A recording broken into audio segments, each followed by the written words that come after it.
What is up, Zap family? This is Garen Gledhill. They asked us, and AJ Ponciano, sorry. They asked us to come back up and broadcast for you guys again tonight. So, for the Spuds, we have the shortstop from Bismarck State, number 13, Caden Wilcox. He is leading us off, as we have. First pitch was a ball. Batting second, we have the center fielder from number 7, Elijah Reeves. And then third, we have the third baseman, number 19, Hunter Billingsley. And then fourth, the catcher, number 11, Hunter Stonecipher. And then batting fifth, the right fielder, number 8, Noah Buford. Batting sixth, the second baseman, number 3, Brody Carter. Batting seventh, the first baseman, number 31, Drew Wardle. Batting eighth, the DH, number 14, Addison Patton. And then batting ninth, the left fielder, number 7, Jasper Best. Count is now 2-2 to Wilcox.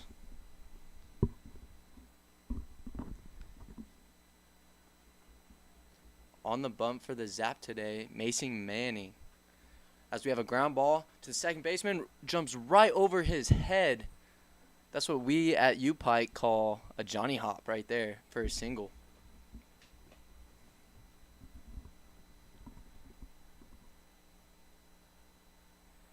Very unfortunate for Mason Manning right there. Thought we had a good, clean, easy ground ball to Caden Bazanski right there, but he ends up not being able to get to it just because it jumps right over his head.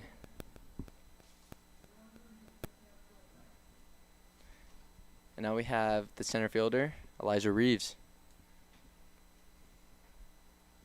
Tries to bunt, fouls it off for strike one.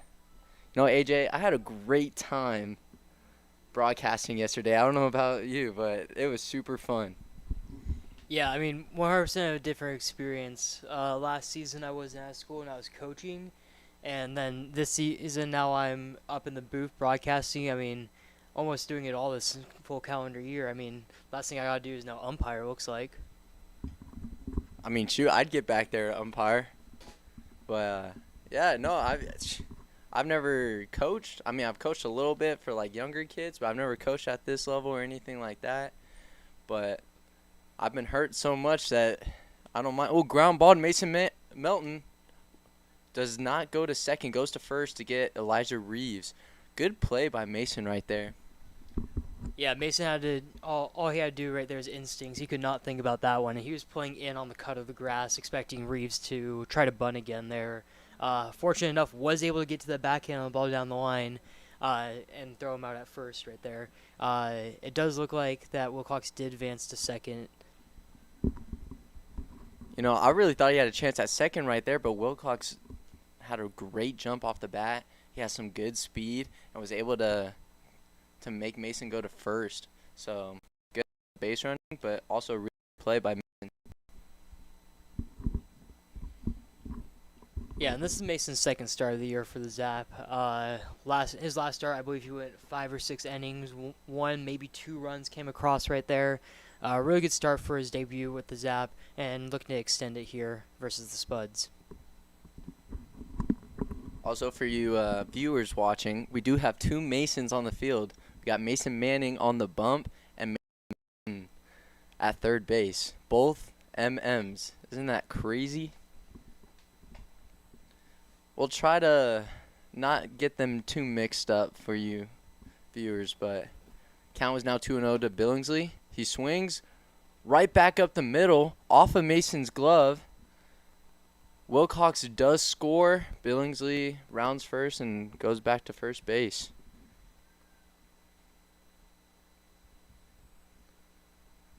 You can display it for a second if you want.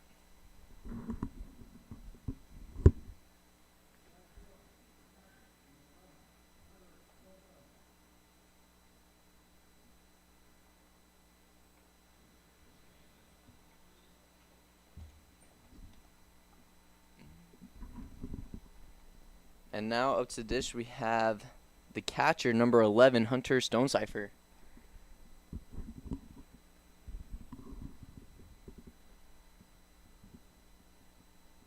Stonecipher, utility guy, caught 2 games ago, and then played right field yesterday. Made some really good plays out there, and now he is back behind the dish today.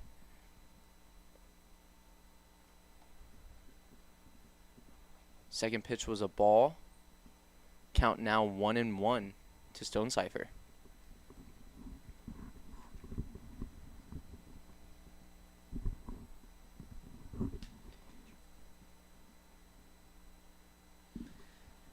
Stonecipher just fouls that one off to run the count 1-2 here. Mason looking to try to get a double play here. He was able to do that really well in his last start. Was able to get some double play balls in meaningful counts. I mean, he's way ahead here. Billingsley is someone that will take an extra base right here for a stolen base attempt. Mason checks on him and safe on the pick.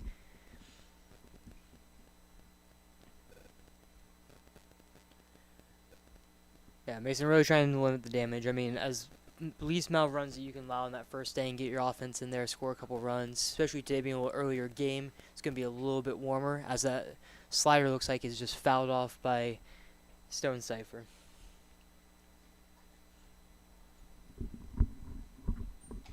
I got to talk to Manning a little bit before the game, and tells me he's feeling good. His goal is to attack early, get ahead as much as possible for the Spuds against the Spuds lineup, as we have ball 2 right there for a 2-2 count. He said that he's happy that Augie's catching him today. He said he likes his pitch calling. He likes that he trusts the way that he calls the game, and he likes the chemistry between the two of them. So you gotta love that when your pitcher loves the catcher. As ball 2 is a little inside, or ball 3, sorry. A little inside to Stonecipher.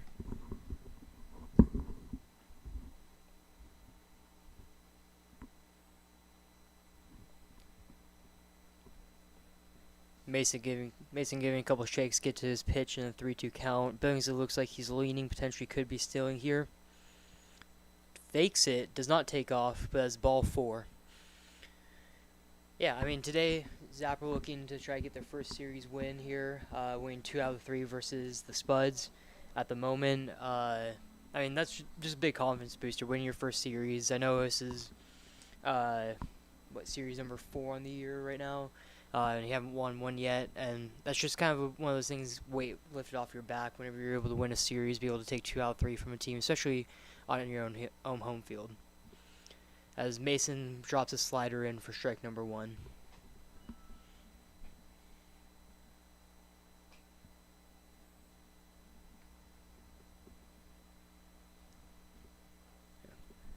Mason getting ready, gave him a couple looks over at second. The one pitch misses high to make it 1-1 with a fastball.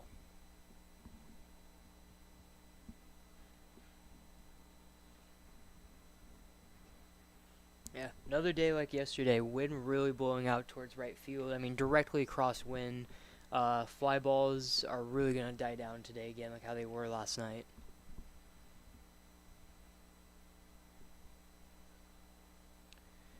Mace throws a slider, pops up to the infield. Caden Bazanski, one of the newest Zap members, come to Oahe, come to Pier. Got in, I believe, 2 days ago. Yesterday, he was on the bench. Big hype guy. I mean, he's one of the guys who really gets the guys going in the dugout, gets us loud. Yeah, for you new Zap fans, Caden Bazanski was here last year. Such a great guy, always cheering, always being one of the guys that you can go to talk to. Just such a great guy on and off the field, and so excited that he gets the start today. I believe that marks our 4th Canadian on the team as well. So Canada's trying to take over Pier at the moment. As Mason drops a slider in there to make it 1-1 with 2 outs. And yeah, really trying to limit the damage right now. Only 1 run, but with first and second, 1 out, be able to get a good easy out. No one's able to advance there, so any type of pass balls won't score anyone. Just try and get his last out, close out this inning. as Mason throws a slider that just gets past Augie. I believe it did hit the dirt, just kind of popped up there. Augie wasn't able to completely snare that one, but it does make it a 1-2 count with that swing and a miss.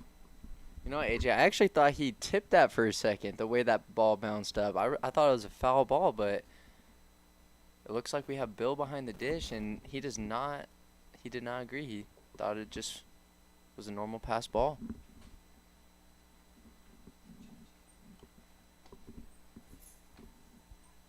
And we have a hit by pitch right there to number 3, Brody Carter, as the Spuds load the bases in the first inning with 2 outs and 1 run already in. Yeah, as Jamie comes out to the mound right now to go talk to Mason, probably just tell him, hey, like, you're getting you guys 2 strike counts pretty quickly here. Just go get that put away pitch. Go get your last out. Just relax. Like, it's just another day. Bases loaded, doesn't matter. Just go get the batter at the moment. You know, I don't know if you remember, but in his last start, the first inning, he did struggle a little bit, and then he locked it in. So hopefully that can happen again for us. But Mason's really, really good pitcher. He has some really good stuff. He locates really well, and hopefully we can get out of this jam and minimize the damage to 1 run. Yeah, and sometimes it's like that. I mean, you got to get those competitive juices going. Sometimes it doesn't kick in right away in that first inning as a starter. Sometimes it's inning 2, inning 3 is where we really start to feel it. You start really getting your groove. You start getting used to the mound. Here at Hyde, the mound is very tall. And that ball skips past Augie, and everyone advances 1. That is the second run for the Spuds now, making it 2-0 in the top of the first. You know, you can almost say it's like a jitter thing, you know. I know for me, my first AB of the day is always the most like hectic in my brain. You know, maybe got a little nerves, right? And then once that's done, for pitcher. I feel like for the most part, especially for Mason, I mean, this is only his second time ever throwing for Zap. Both times have been here at the Hyde. So it may be a little bit easier, but yeah, I mean, when you're at a new place, new ballpark, I mean, new teammates, really. I mean, Mason's only been here for about a week at this point. It's one of those things where it could be a little bit of nerves. It could just be a little bit of trying, I won't say do too much there. As that ball is up, they check it to the field umpire. He says do not go, and the count runs 2-1. But yeah, I mean, there's times where like you get to a new park, you're I wouldn't say try to prove yourself, but I mean you're somewhat of a new player on a new team. You want to mess up, and sometimes that can get to you at times, especially on the mound. I mean, as that ball swung and missed to even the count 2-2. Yeah, I mean you're trying to prove yourself. I mean you don't want the boys down. I mean you're a new guy. No one truly really knows you. I mean he's a Dixon guy, so there's some Dixon players here. And Mason has been one of the better teammates. I mean here since he's gone here. I mean he talks to everyone, has some fun. Really good hacky sack player as well. As he strikes out Drew Wardell, number 31, the first baseman, to close out the inning. Really limited damage. There was only 2 for the Spuds in the top of the top of first. Yeah, great job by Mason minimizing damage right there. Got Wardell looking and on the corner, and just a great job. Unfortunate that the Spuds got 2 runs in the first, but hopefully our bats can bounce back.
And for the bottom of the second inning, the first inning, apologies, the Oahe Zap lineup is going to be led off by third baseman Mason Melton. Next up is going to be first baseman Ty Farwell, left fielder Connor Goldberg, right fielder Landon Meyer, shortstop Cy Taylor. Your DH today is Quinn Levickson, center fielder Dominic DiCarlo. At catcher, you have Augie Garthel, and at second base, you have Caden Bazanski with, of course, Mason Manning on the mound today. And the first pitch to Mason Melton is in there for a strike.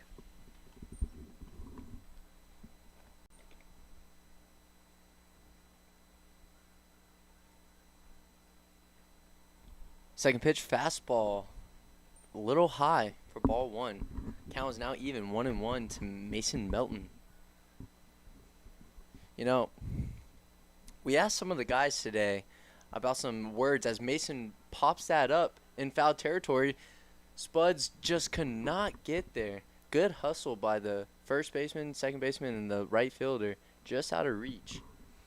But I was talking to Mason today, and I was talking to some of the other guys, and we asked them for some words and some other things to talk about during the game as like a little challenge. All right, and he wanted me to make sure to let everyone know at Hyde that Steve Beef might be in the stands and to look out for Steve Beef.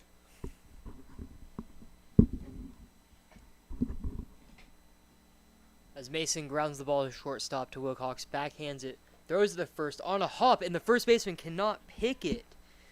Wardell, who was just the last out of last inning, was not able to come up with that pick as Wilcox underthrew that backhanded ball by Mason Melton.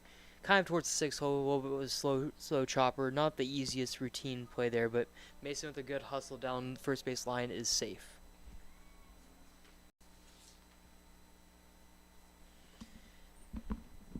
And your Oahe Zap's probably favorite Canadian up to bat, Ty Farwell.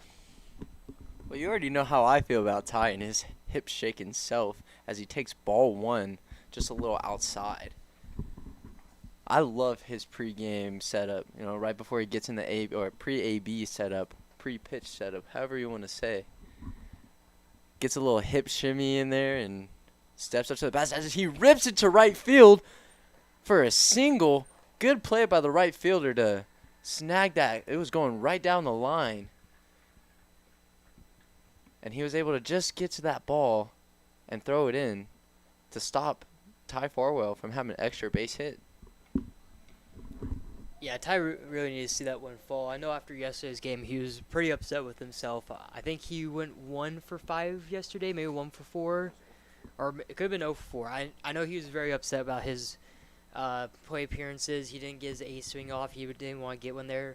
Or he didn't get his pitch. He didn't feel like a lot of those at-bats, and he felt like he struggled and let the team down. But right there, I mean, be able to get that first pitch, be able to turn on it for a hit, especially lefty-lefty, must be a really good feeling for him. As Goldberg goes for the bunt attempt and fouls it back. Well, we all know what Ty can do. Ty has been one of the best hitters on this team since last year, and he's been showing it this year as well, and one bad game does not define a player like that. You know, I was talking to him, and he was asking me some questions about his swing, and I told him, I was like, you're just pulling off just a little. And I'm like, dude, that's what I saw. I'm just telling you. And it looked like he made an adjustment right there as Goldberg fouls that off for strike 2. Yeah, Goldberg looking here to battle with the 0-2 count after having 2 back-to-back Zap players get on base and Melton and Ty. Goldberg really just trying to do a job here. I mean, we saw it last night, especially in the second inning. A lot of good team at batsmen and guys got to 2 strikes. I know Goldberg tried to bunt him over there. Got a pretty good swing off on that last one, but we'll see if he can do a job, get a team at bat here. May turn into a quality at bat, grind one out as that fastball misses high and wide right there to make it 1-2. I mean, and when you're in that position, especially with the first 2 guys getting on, you just want a team at bat. You want to get your guys in scoring position and let Landon Myers, who's right behind Goldberg in the lineup today, be able to drive those runs in. You know, and we've already seen it earlier in this AB. He's trying to have that team guy approach. He tried to bunt, just missed it. All right, and then I do not mind him swinging after that missed bunt. You know, Goldberg's been one of those guys who maybe it doesn't show in the stats. I don't know necessarily what he's hitting right now, but it seems like every time he's up to the plate, he hits it hard somewhere. And he's just very unlucky a lot of the times. As he takes ball 2 outside, looked like a changeup that just did not get over the plate for 2-2 count. Times they put good swings on balls. It seems like it's line drive at the outfielder for an out. As that fastball misses high to make it 3-2. And like I was saying, team at bat right there. I mean, he's about to see what his 7th pitch of the at bat now. After starting 0-2, wasn't able to get the bunt down. I mean, he's about to get to the 8th pitch right now. That's quality at bat in my book. I mean, you're able to get almost to 10 pitches on one batter. And if he's able to do a job right here, get a hit, get him over. As he takes ball 4, 8 pitch at bat, ends up in a walk. I mean, going from 0-2 to a walk. Yeah, I mean, that's just the type of guy Goldberg is. He is always about the game. He's always about the team. He's trying to do whatever he can do to win as Landon Meyer steps up to the plate. Yeah, I mean, starts 0-2 and then works into a walk to load the bases for our 4-hole. I mean, does it get any better than that?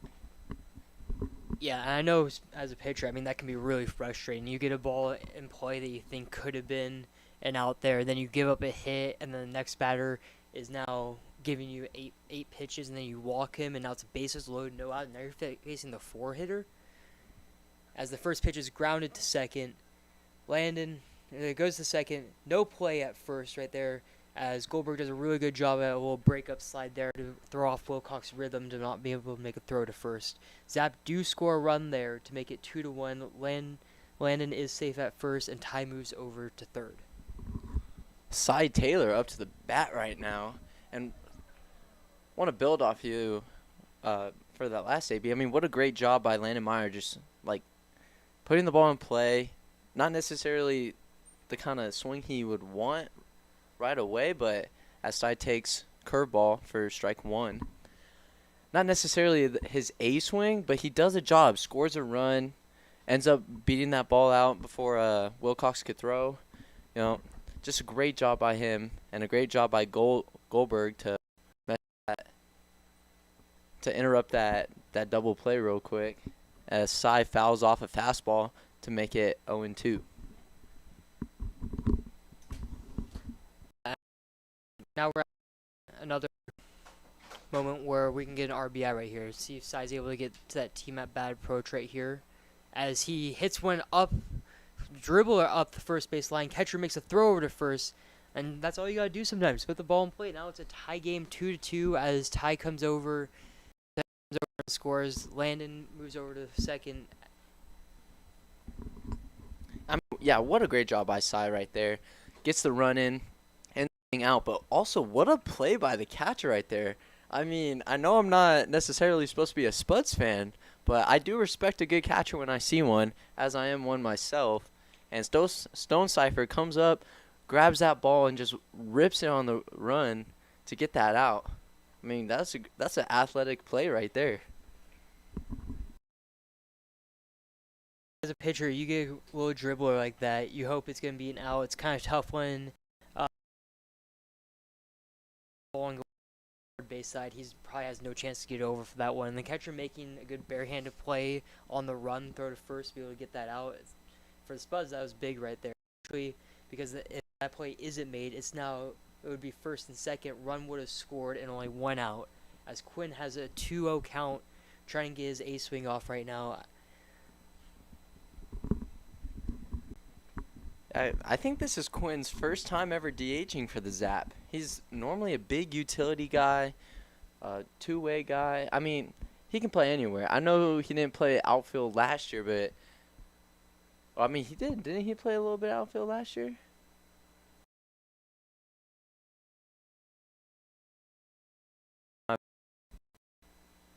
As he took ball 3 and strike 1 right there, fastball. Outside corner. You know, still hitters count right here. I'd be sending fastball, try to drive something anywhere.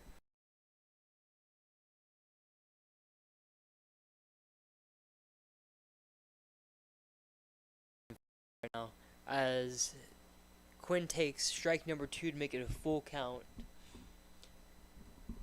big action pitch right here. I mean, if the Zap were able to take the lead after giving up 2 in the top of the second, it's just a good feeling going back out there, especially as a pitcher. I mean, you already feel good that your boys got your back and you're able to score 2 runs right there. But being able to take the lead and be able to go out there with a little bit more relaxed, knowing that you have that, as that pitch is low to Quinn for a walk, is now first and second with Dominic DiCarlo coming up to bat. Yeah, Dominic DiCarlo coming up to the bat right now. You know, I got to talk to him before the game as well, and he's one of my boys also that goes to the University of Pikeville, and he asked me to shout out his dad, Mike DiCarlo. So, Mike, if you are watching, shout out you. I hope Dom can get a hit for you right now. And I talked to him before the game about some other stuff as well, and he had the day off yesterday.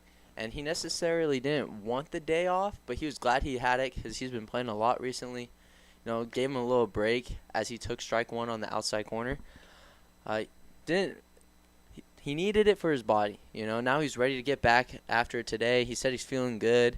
He stopped going to the sauna like a couple games ago, and he started raking as he takes strike 2 on the outside corner. Did not seem like he agreed with that one. Stop using the sauna pregame and started hitting. So hopefully that can continue today and he can continue to rake. But I was asking him about his approach today, and he was talking about how he wants to do a job every single AB, find a way to get up for the next guy. And he took that on the inside corner, did not agree with it necessarily. And that is the end of the inning for the Spuds. Zap 2, Spuds 2.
And we are back at the top of the second with a tie ball game, 2-2.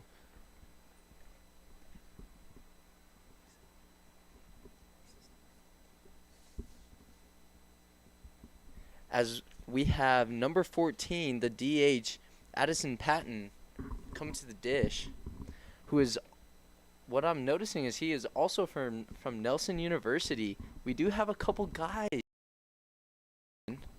and they actually wanted me to say that he likes midget wrestling. I don't know why he told me that when he comes up to the bat to let everyone know that he likes midget wrestling. And, you know, and I have to agree with him. It's a good time as the count is 0-2, and he takes ball 1 in the outside corner. You know, I don't know if that's them trying to throw a little shade to their boy or, like, kind of, or what, but, like, you know, midget wrestling is fun. I've gone to a couple shows and they put on a good performance. If I do say myself. Yeah, back at me and Garen's junior college, they actually did come to town one time, and we did go. I mean, it wasn't that bad of an event. Like, it was definitely different. I've never been to a wrestling match before. As Mason's pitch strikes him out on the outside corner, Patton does not agree, asks the umpire if that hit the zone, which he clearly said yes it did because he just struck out right there. As that is the first out of the inning, and you already know that our Nelly boys, our Nelson University players in Eli, Trey, and Cy are definitely going to be texting Patton about that later today.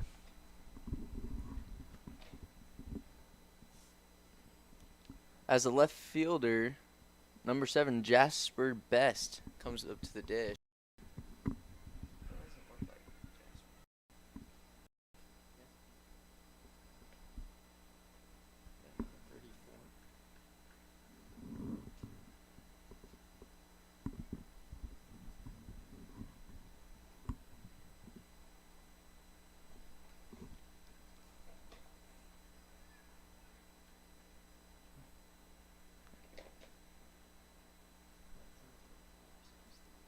Sorry, number 34, Jasper Best. As he swings, flies it out to right, Landon tracks that thing down into the wind. Oh my, that thing just kept going away from Landon as he tracks that thing down, catches it on the run for out number 2. Yeah, great play there by Landon. I mean, the wind definitely took that. I mean, he looked like he was starting to settle right around the foul line and then just kept on carrying. He had to make that catch on the run right there. As the second out of the inning, first pitch for Wilcox is ground to Mason, booted off Mason's glove, throws over first just late as Wilcox is safe at first. Unfortunate there. I know Mason's going to be kind of beating himself up on that. That's a play that from himself to make in today's game, especially right there. I mean, that would have been the third out of the inning. Mason would have had a really good bounce back inning, 3 up, 3 down. Unfortunately, that does not happen as Elijah Reeves comes up to the plate here. Yeah, really tough play for Mason right there. Hard hit ball, just bounced right off his chest. Could not smother enough as Elijah Reeves gets hit on the first pitch. And now we have first and second with 2 outs. Yeah, I mean, Elijah got hit there, and then he immediately looks over into the Zap dugout and starts nodding his head at the dugout. Like, to be honest with you, I don't think there's any type of beef going on. I don't know if he thinks that was on purpose. I can tell you as a pitcher, that is not on purpose. I mean, we never want to just hit another guy. I mean, especially to make it first and second with 2 outs. I mean, you're looking to get that last out of the inning. As Mason delivers, stolen base, and is hit into center. Donovan comes up, fires into third, and ball is just high as Reeves able to slide in safe there. Wilcox does score. Reeves safe at third as Billingsley has a RBI single to center to make it 3-2.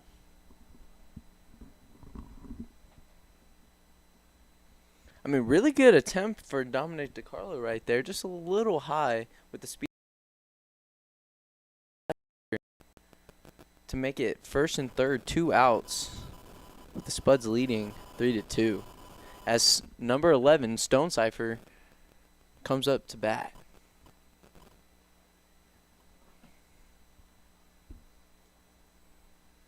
First pitch, ball. Looks like it was just outside, maybe a little high.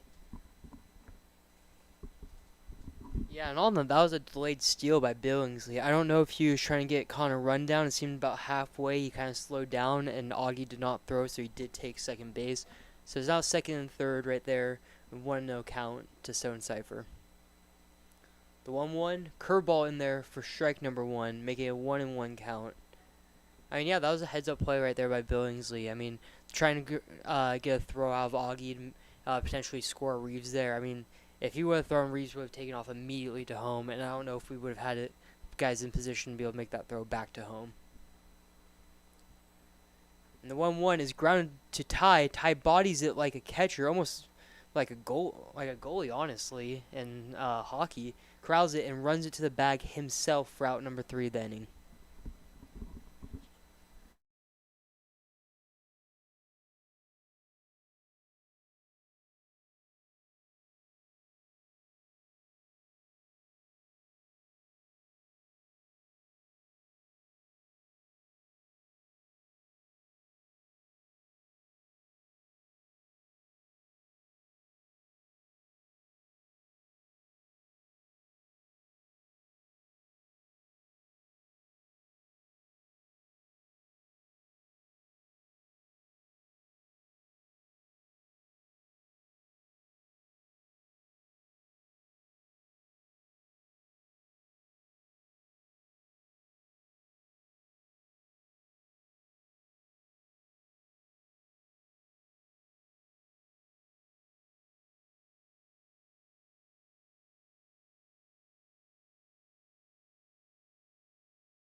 And now coming to the dish, number 19, Augie Gorthels.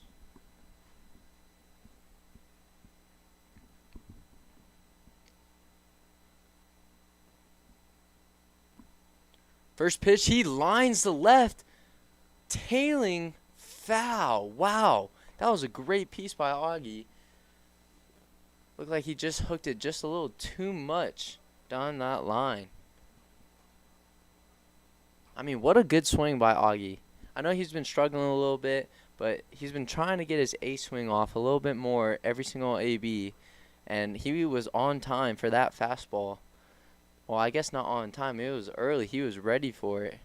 Just got a little too out in front as he takes ball 1 high to even the count at ones.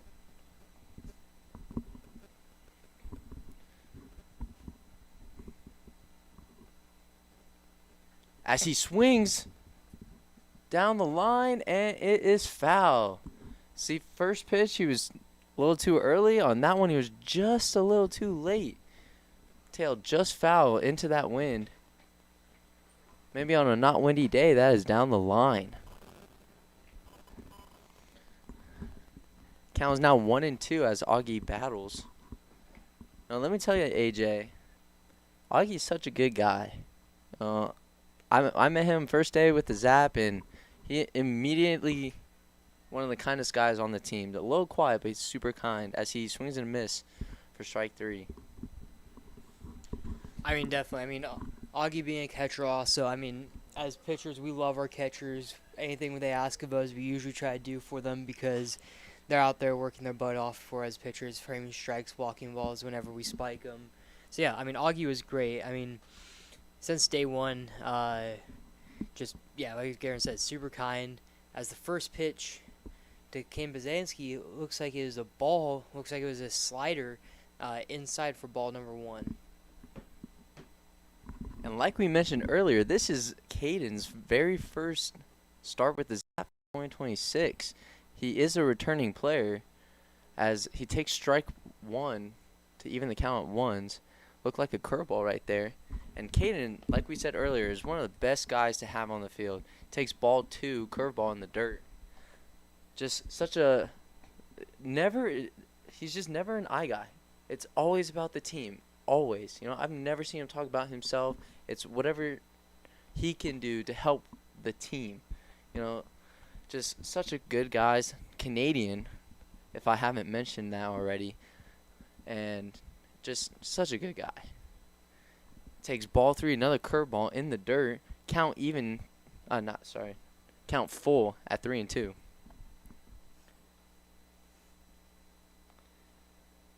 I did ask him how he was feeling today. He said he's still a little sore from school ball, but he does feel pretty good and he's excited to get back on the field. And he strikes out looking on a curveball just outside as Mason Melton comes to the dish, top of the lineup for the Zap. Yeah, I mean, like we said, or I think I mentioned at the beginning of the broadcast, Baz is just one of those guys that just gets the guys going. I mean, he always seems like he's in a good mood. He's never, like Garen's saying, he's never an I guy. Like, he's always trying to pick someone up. He's always talking to someone. You know Baz is at the field because you can always hear him as well. I mean, he gets loud when it's needed, and he's never, like I said, he's never down. Like, even when he doesn't have a good day at the plate or in the field, he's always trying to uplift everyone else. As the 1-0 pitch is swung and a miss, looks like a changeup there to run the count 1-1.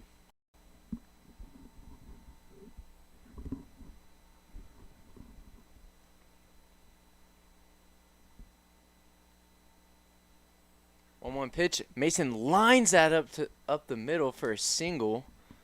What a great swing by Mason Melton right there on a 1-1 count. Looked like a fastball maybe. They got his barrel out just perfectly on time. What a great swing with 2 outs. Hopefully get something started for the Zap as the hip-shaking Canadian steps up to the plate. Ty Farwell. Yeah, Ty in his last at bat had that line drive single to right field. I believe it was off a slider or curveball there. I wouldn't be surprised. Yeah, pitcher shakes right there, probably trying to go to the fastball, remembering that last at bat. Ty probably hoping you see a couple more pitches, unless if he gets the one he's really looking for. Oh no, goes with the slider again. A little diving play at first base, and he takes it to himself to the bag for out number 3. Good play by the third baseman there. First baseman Drew Wardell. Yeah, I mean, he was playing in right there, holding the runner, had just kind of throw his glove out there and was able to snag it. Ty has now seen 2 pitches and had 2 pretty solid swings today against Sanders, the starting pitcher for the Spuds. And with that, it is still 3-2 Spuds going into top of the third.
And welcome back for the top of the third inning. Spuds are up 3-2, going in top for Mason's still on the mound. First pitch slider, bunted by the right fielder, and there is no play to be made over at first for bunt single to lead off the inning by Noah Buford. Yeah, I mean, overall, that was just a really good bunt. I mean, first pitch, got a slider, got down kind of in that dead area. I mean, just far enough where Augie isn't able to get there. Mason Melton wasn't expecting a bunt there, and Manning just too far away for him to be able to make a play there. It was a really well-placed bunt there by Buford.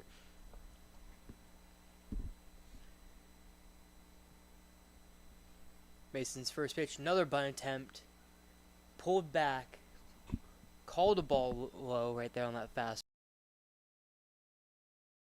first.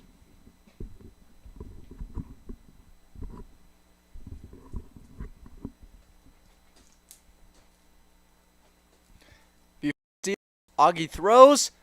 Ooh, really good throw. Sai could not pick that, unfortunately. Would have been a bang play right there, as Buford is safe. You know, I see that Buford goes to Mississippi Valley, and I actually have a buddy who goes there, and so does AJ. One of our best friends, Angel Escobar, from Saracoso Community College. As the count is now 2-0, swings right to Landon, and he throws it in. And now we have runners on first and third with no outs for the Spuds. Yeah, I mean, be able to jump on that pitch right there by Mason, making it first and third, really puts him in a tough spot. Mason either can go looking for a strikeout here and then hopefully double play, or could concede the run and hopefully just get a double play right here versus the first baseman, Drew Wardell. Mason looks over at first. Throws pitch. Runner's going. Augie's throw to second. Hits off the runner. And no one else advances. That is a stolen base by Brody Carter there, as that was also ball number one for the of the at-bat. Is now second and third. 1-0 count to Wardell. Yeah, Mason looking to try to keep ball on the ground and hopefully to one of the corner guys so the run does not come in, be able to get a quick easy out, maybe a punch out here as he throws a really good curveball, called a strike. Also, I think would have been a strike on the check swing. Yeah, that evens the count at ones. Not a throw again by Augie, just kind of making it into like the no man's land and throws when it's not really a long hop, but it's also not necessarily a short hop. So he's either got to make a slight adjustment just to make that a long hop, or try to get it all the way to the bag. And then he would have a couple throwouts. As the count now is 1-2.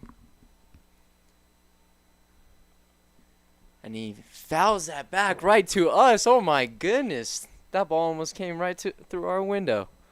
That would have been crazy. Count is still 1-2.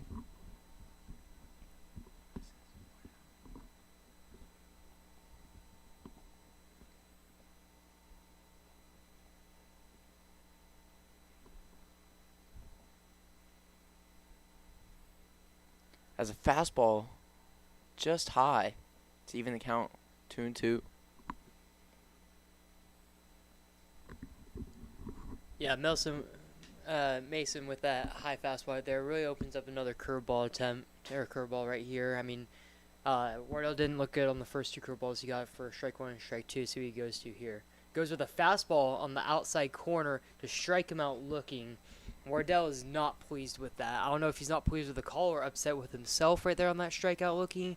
I mean, no outs, runner at second and third. You're really just trying to put something in play, hopefully get a run across right there. A strikeout does absolutely nothing for the Spuds. And now Mason's 2 outs away getting out of this inning. Seems like we have a lot of strikeout lookings on both sides so far in this game, as he fouls it up, or pops it up, right to Augie, and he makes Augie. 2 outs with runners on second and third. But like I was saying, there's a lot of strikeout looking so far this game. Don't know if that's on the umpire or if the boys are just not seeing it well today. Yeah, and that's a huge second out right there. I mean, if he's able to get out of this inning without allowing a run, or allowing another run here, I mean, that'd be an amazing way to get out of pitching. Be able to get that strikeout, be able to get a quick pop up here. Now he just needs one more out to get out of this inning clean. As pitch is popped up to third, very similar to the last one. Mason coming over there and makes the catch and foul Torrey to get the third out. Really good pitching there by Mason Manning. I mean, you have runners at second and third, no outs, and you're able to pitch out of it by getting a strikeout and two lazy pop-ups in the foul territory. Yeah, just a great job by Manning right there. And a great job by Mason. Read the wind, keep coming in, and catches that on the run to end the inning. Now Spuds still lead 3-2.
Now coming to the plate, number 9, Connor Goldberg, who is also from Las Vegas, Nevada, and that is where I am from as well.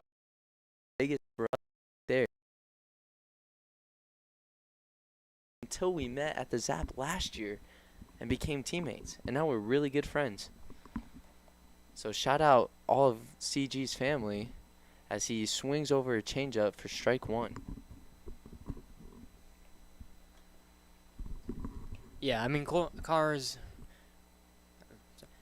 as he takes strike number 2. Yeah, Connor's been one of my better friends that I've met at Syracuse. So, I mean, we've talked all the time. I mean, even this past year when we both weren't out of school, we were always texting each other, talking about ball, talking about how we're coming back out here next summer, or this summer. As the 2-0 is fouled down the right field line, out of play. Still 0-2 count here to Goldberg. When we saw Goldberg battle back from 0-2 count, I believe the 8 or 9 pitch at bat, and that ended up in a walk. So let's see if he can repeat that once again. Like we talked about earlier, he's such a team guy, so hopefully he can come through again. Did not agree with for strike 3. We were talking about this earlier with the strikeout lookings today. Seems to be a lot, so we don't know if that is a coincidence or if the umpire has a bigger zone than we are used to, as Landon Myers steps up to the plate.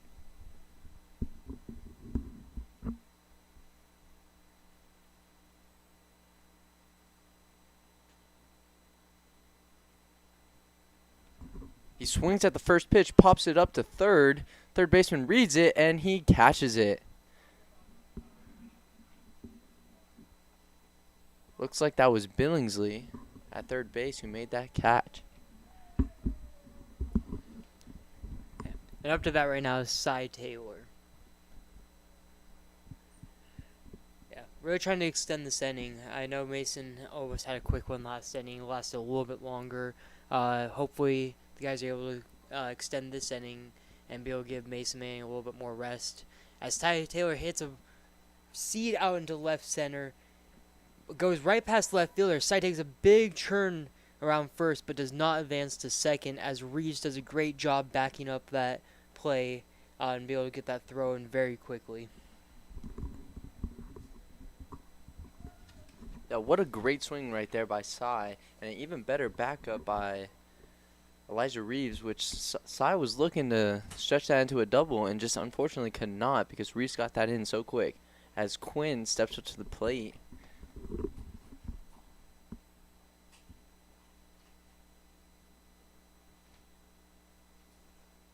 Quinn takes strike one. Looks like a curveball outside corner of the plate.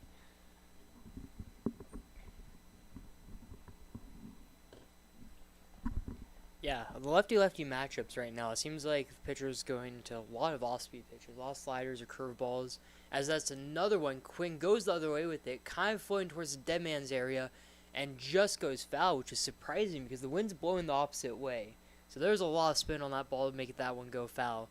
Luckily for Quinn it did, because I think if the wind did take that one, that would have been a little bit more routine, and that would have been out number 3 of the inning. It is an 0-2 count now to Quinn, looking to battle up.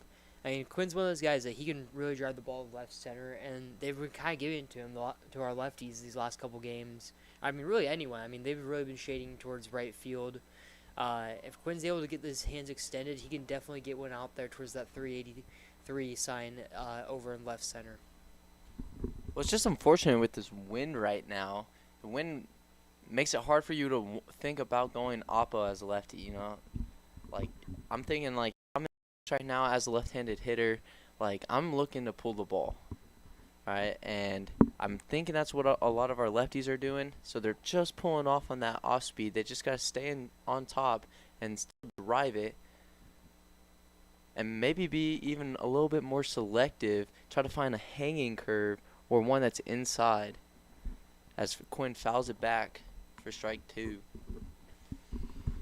Yeah, Quinn really looking the battle right here. I mean, if he's able to push a run across or be able to get on to get Cy into scoring position once again.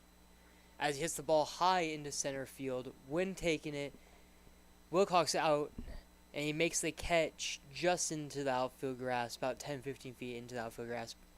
Not the easiest ball to try to catch. It was pretty high up there, given some time, but that wind definitely started to carry it over. That ball started towards left center, but faded all the way back towards more center field. The score is still 3-2 Spuds going into the top of the 4th inning.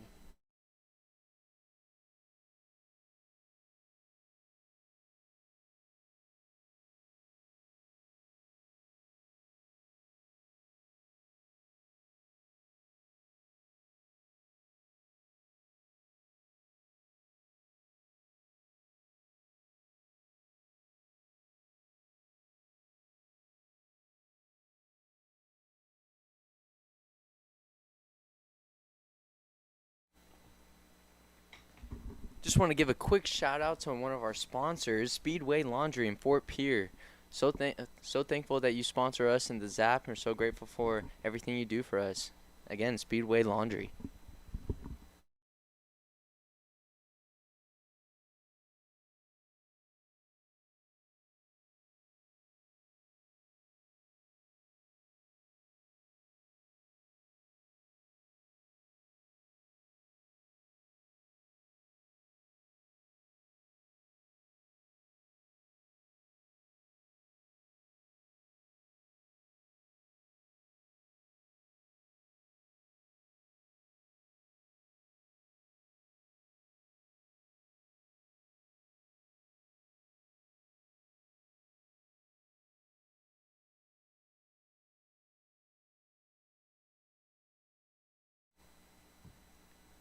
And to start off the top of the 4th inning, we have shortstop Wilcox up to at bat. First pitch grounded just foul of the bag there. Someone needs to tell Goldberg that's foul because he's chasing it down like it's fair. As that ball is fouled, 0-1 count. I mean, man, was that a close call? I thought that was almost over the bag for a second, but home umpire said it was just foul. Yeah, I mean, from our point of view, you can see right up the line, the bag's kind of shifted a little bit. It's not squared. So maybe if that bag was a little bit more squared with the line, that could have been fair. But yeah, just barely hops foul, as the count is now 1-1 with that last pitch. Mace delivers, Slider down in the dirt as Augie picks it. It's a 2-1 count here to Wilcox.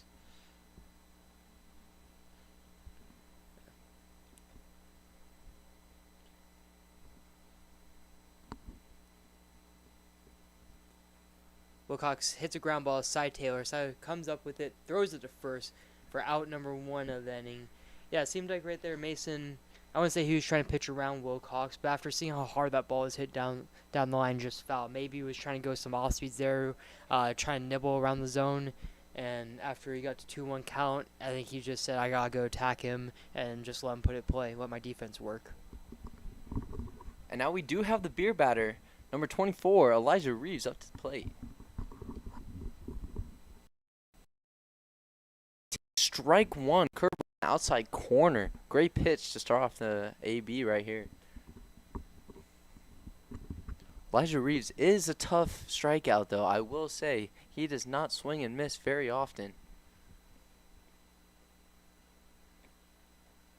As he fouls that off pull side for strike number 2, 0-2 count.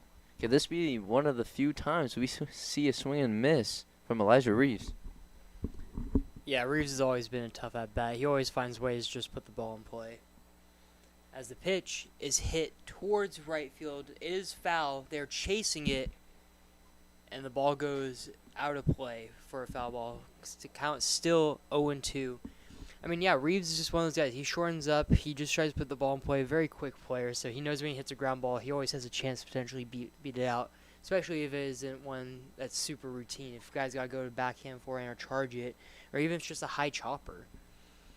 But yeah, Reeves, I mean, he's given me some problems over last year a couple times. Is not fun at bat.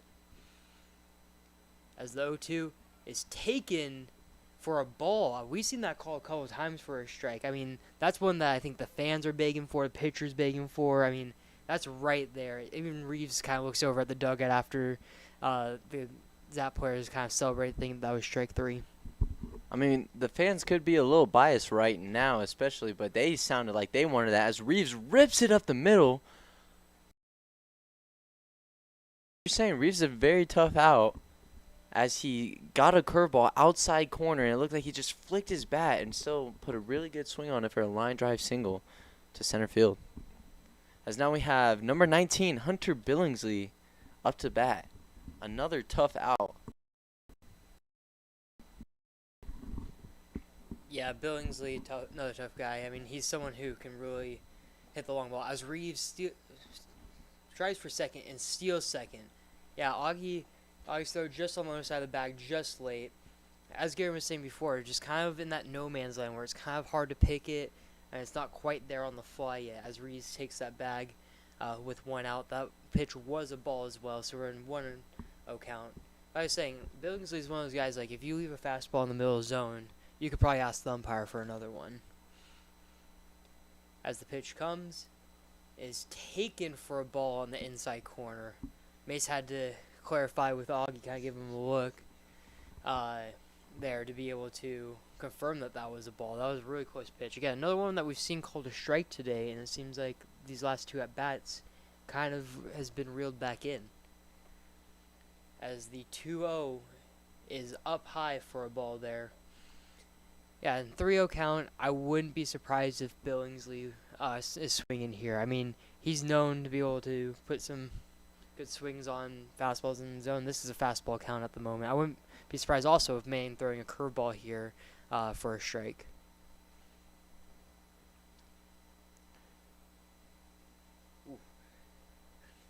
Mason does a little inside move over to second to keep in on Reeves, throws it over, and Cy Taylor just jumps in front of Reeves to be able to get that pick off right there. Mason looking in for the 3-0 pitch. Reeves dancing over there, Mason giving it a couple looks. Reeves dancing even more and throws it for a strike right down the middle. Billingsley kind of gave up on it because of Reeves dancing over there, expecting there to be time or something. Mason and Reeves kind of talking back and forth right there.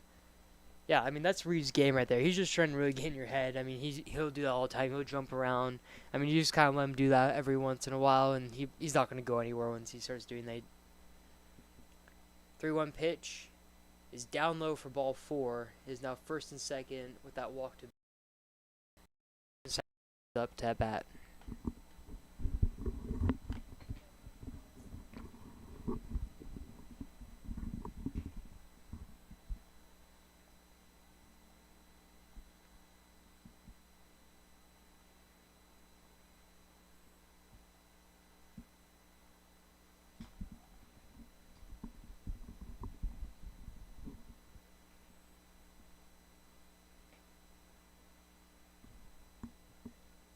Stone Cipher swings at the first pitch for a base hit. Landon throws it. Augie picks. Throws to third. Out at third. Safe at home. Oh, safe at third. Ball definitely beat the runner. Mason is not happy at third base right there. I don't know what the field umpire was seeing, because the ball was definitely there. Mason definitely tagged his foot, but somehow field ump said that he was under the tag. Good heads up play by Augie right there.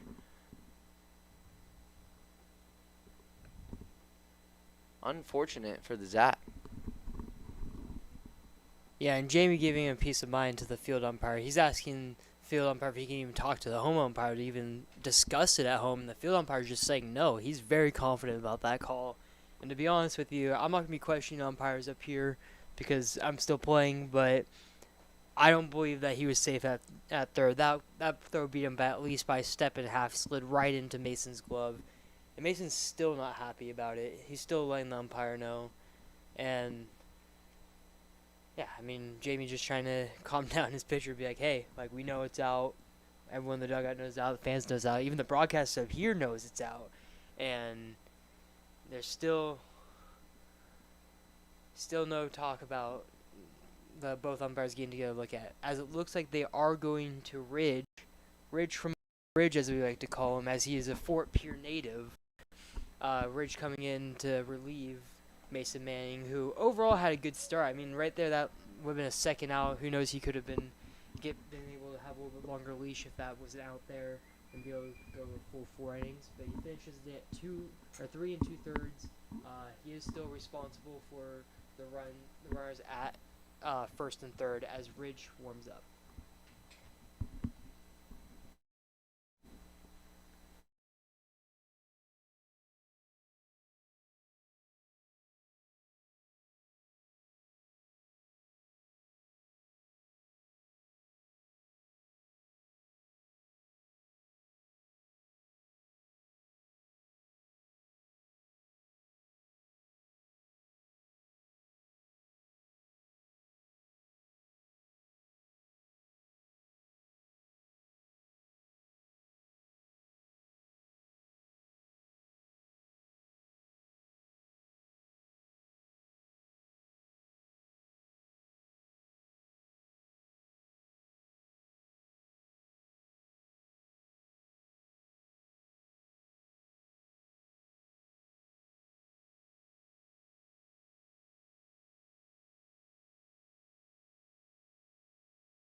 Now batting number 8, Noah Buford.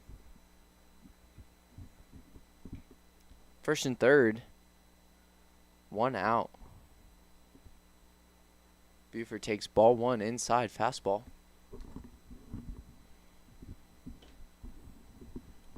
Ridge coming in to relief. Stonecipher had a weird jump right there. Looked like he was about to steal as Buford takes ball 2.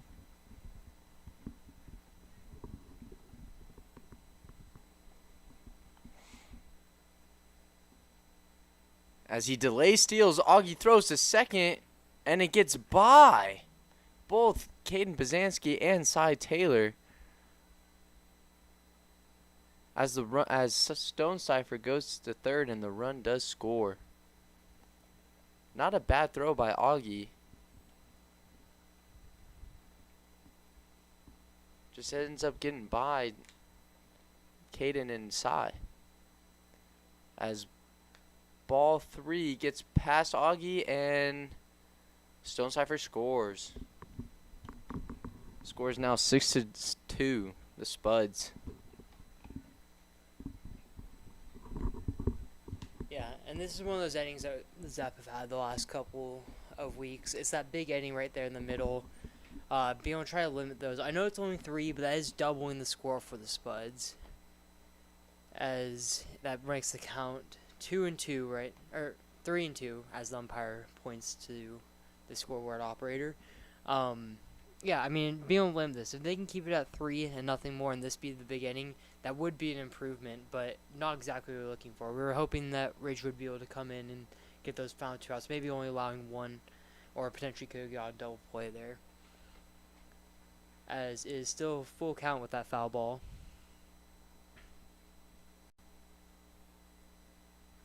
Ridge misses with a fastball up in the zone for ball 4. Yeah, and these are the innings that Zap pitchers, including myself, we need to kind of limit. It's those longer innings that get to that 3, 4, 5, 6 runs. If we're able to limit those, there's been a lot of games where the score looked a lot closer. It could have been tied. As Buford still goes for second, throw down by Augie is in time and gets him.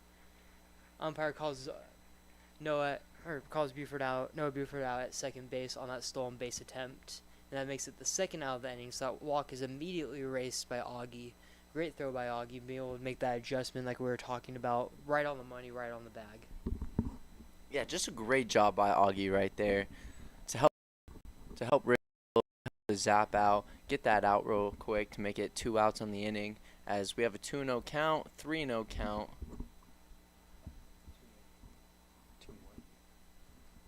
Oh, umpire saying 2-1. Scoreboard has it wrong at 3-0.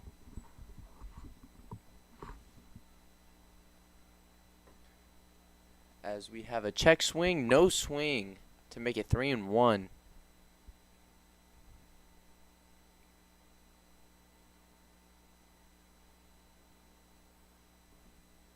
Three-one count. Strike. Curveball inside corner of the plate.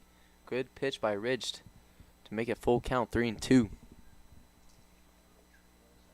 And another curveball just low for ball 4. 2 outs. Runner on first base now. As we have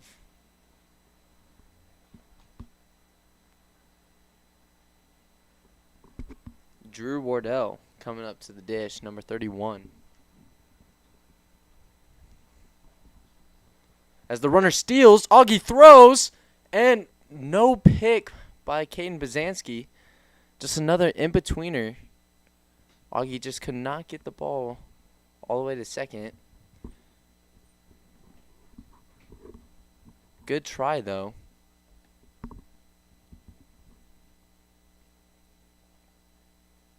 Seemed like Baz just came a little too far forward to try to go get that, as we have a curveball to even the count 1-1.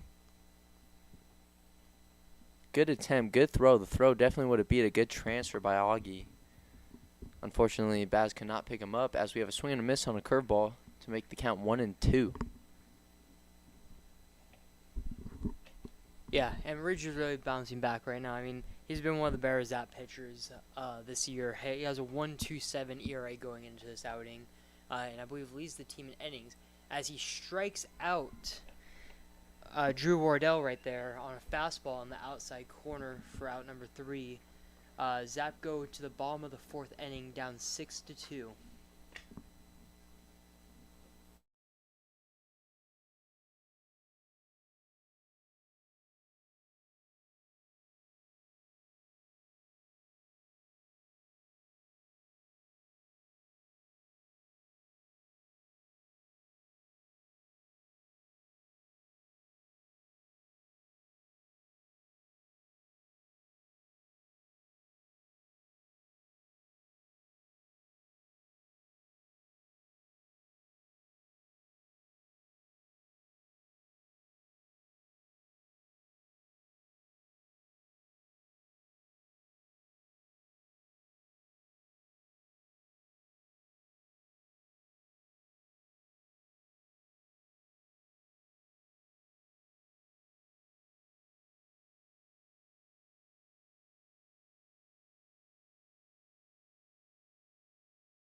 And now leading off this inning, bottom of the 4th, Dominic DiCarlo.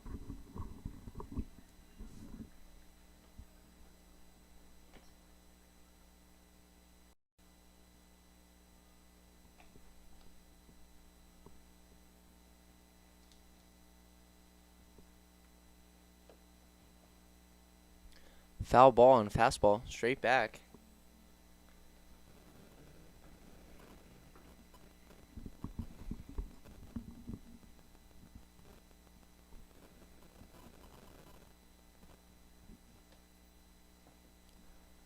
Ball 1 high.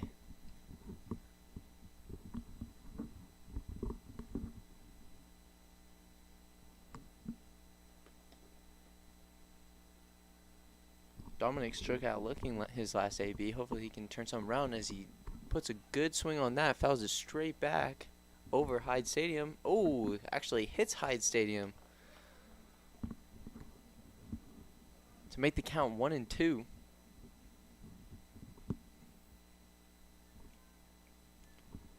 Dominic, great defender to have out in center field. Really good reads, pretty darn good arm, and a great guy to have as a teammate.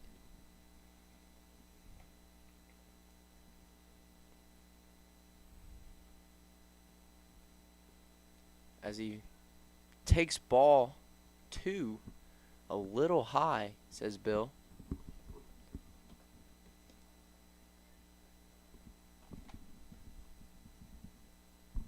Good take by Dom. As he swings it, pops it up, and it goes foul into the stands. Good battle by Dom on that curveball. Looked like it was just about to drop into the zone. Had to fight it off just a little bit. Count 2-2. Yeah, Dom playing a really good at bat right here. Second time that he's seen Sanders this today. He's trying to bounce back from that bat start off this inning for the Zap. And he swings, ground ball over to Billingsley, boots off Billingsley's glove, and there's no throw to first with Dom's speed. He had no time to be able to throw him out there, as Dom's safe at first on that air by Hunter Billingsley. That's a great way to start off the day. I mean, yeah, you want to hit, but any way you can, after you give up 3 runs for the other team to extend the lead, get that leadoff guy on, be able to put some pressure on the pitcher, and now you're towards the bottom of your lineup. But if you can flip it back over to the top with these guys getting on base, try to drive in 2 or 3, scratch away from the extended lead that the Spuds just took.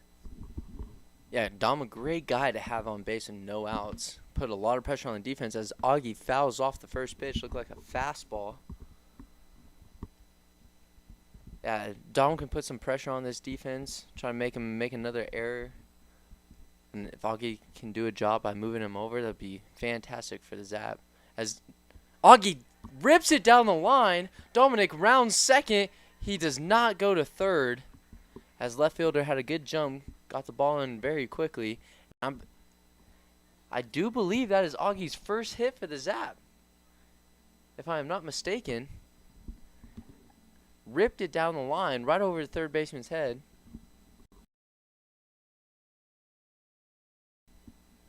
Up to the plate, up to bat. Yeah, I mean, we've had lots of firsts these last 2 days. Like getting his first hit, Augie potentially getting his first hit. We do not exactly know. And then hopefully Baz can get his first hit right here to lower to the bases. Baz bunts. Umpire says he does attempt it, as it is called a strike to make it an 0-1 count. I mean, like we were saying earlier, Baz is just a team guy. I mean, he's willing to give up his at-bats to get a bunt down. He thought that one was a little out. He did kind of commit a little bit more to it, as the umpire showed. You know, Baz being one of those speedy guys, I wouldn't mind a slash right here with it. The first baseman showing says he does not attempt on that bunt to make it 1-1. But first baseman is basically playing almost to the pitcher's mound, and if we can do a little slash, go right to that second, where second base would be, and could get a hit, potentially a run. Yeah, for sure. And first baseman's creeping in. Baz shows again and pulls back for ball number 2 to make it 2-1. I mean, right now, Drew Wardell, I mean, he's playing probably 5 feet away from the plate. He's playing a dangerous game right now, and I get it as a first baseman. Like, you got a little bit bigger glove, a little bit more protection, but I was taught if you're right there and you see him pull back, you just fall backwards onto your butt and just protect your face, essentially. Maybe, hopefully, the butt, if he does slash, as the umpire says, Baz did attempt towards that bunt to even at 2-2, and Drew will move back out of bunt defense and scoot back with 2 strikes. Baz most likely not going to be bunting here, because with a foul bunt, he would be a strikeout. 2-2 pitch is a slider, low and outside. Baz takes it 3-2. I mean, 2 good at bats so far from Baz. I mean, he's gone to 3-2 every time. His first 2 at bats. Last at bat, he did strike out looking. Hopefully, he's able to change that over here. Maybe go the other way. Big gap down the left field line. Great take by Baz right there to earn the walk. I mean, the 2-2 take and the 3-2 take, really close. Good pitches on that left-on-left matchup as he earns the walk to load the base with no outs, as we have top lineup Mason Melton to the dish. Yeah, and like how we were talking about at the beginning of this inning, put up 3 runs that last inning in the top of the 4th. If you're able to get your first 3 guys on, like how we were saying in the dream scenario, which has happened, now you have a chance to be able to even potentially match him. I mean, Melton right here swinging a hot bat over these last few games with a lefty on the mound. Hopefully he can put one in play and get a run or 2, as he takes a high and away fastball for ball number 1. Yeah, this is the time for the Zap to capitalize, try to earn some of those runs back. Mason did have a line drive single his last AB. Hopefully he can do something again. 1-0 count. Here's the pitch, and he swings just over that curveball to even the count at 1-1.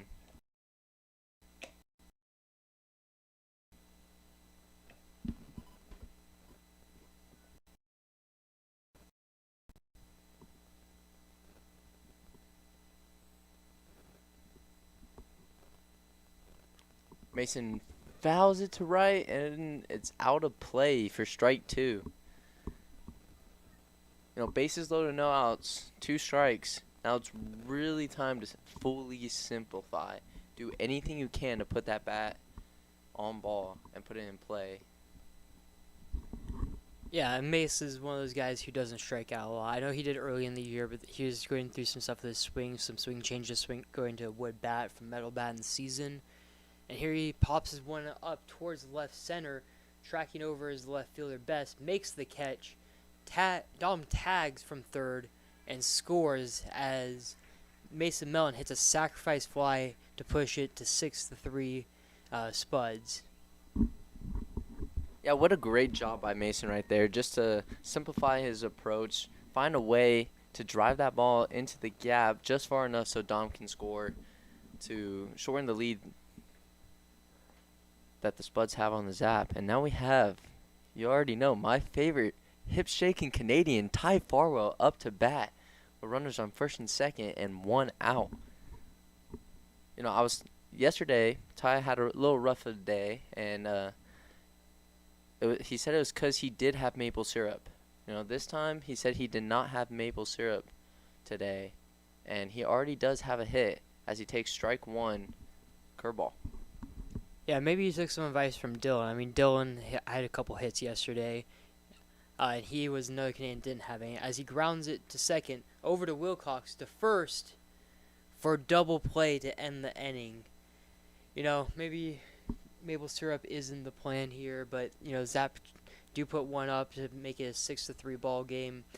Only down 3 going into the top of the 5th, very doable. I mean, we've seen these guys put up 5-6 runs in an inning before, so wouldn't be surprised. We also have Ridge on the mound, who's been very shut down for us, so hopefully they can keep on scratching away at this lead.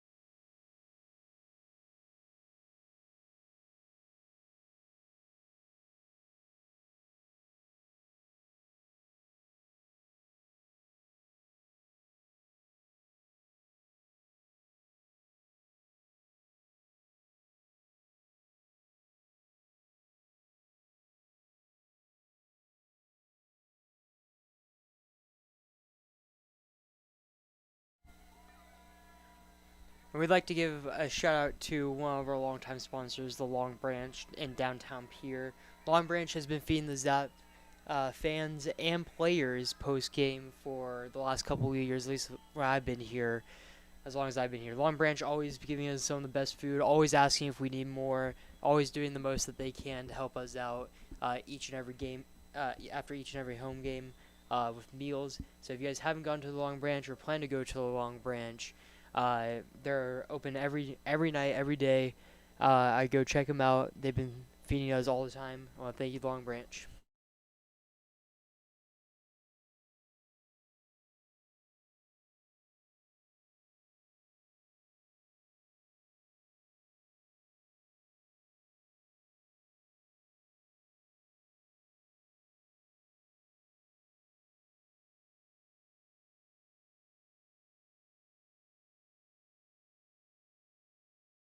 Little, like, extra. And the first pitch is in there for strike number 1 from Ridge.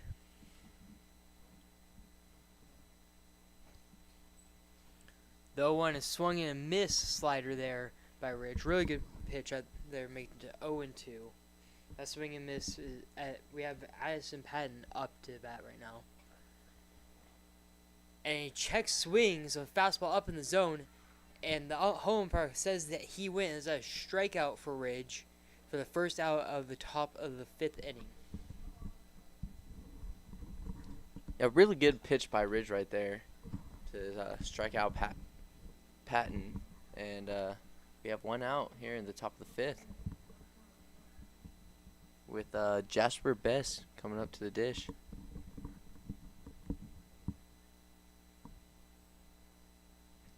Slider drops in for a strike.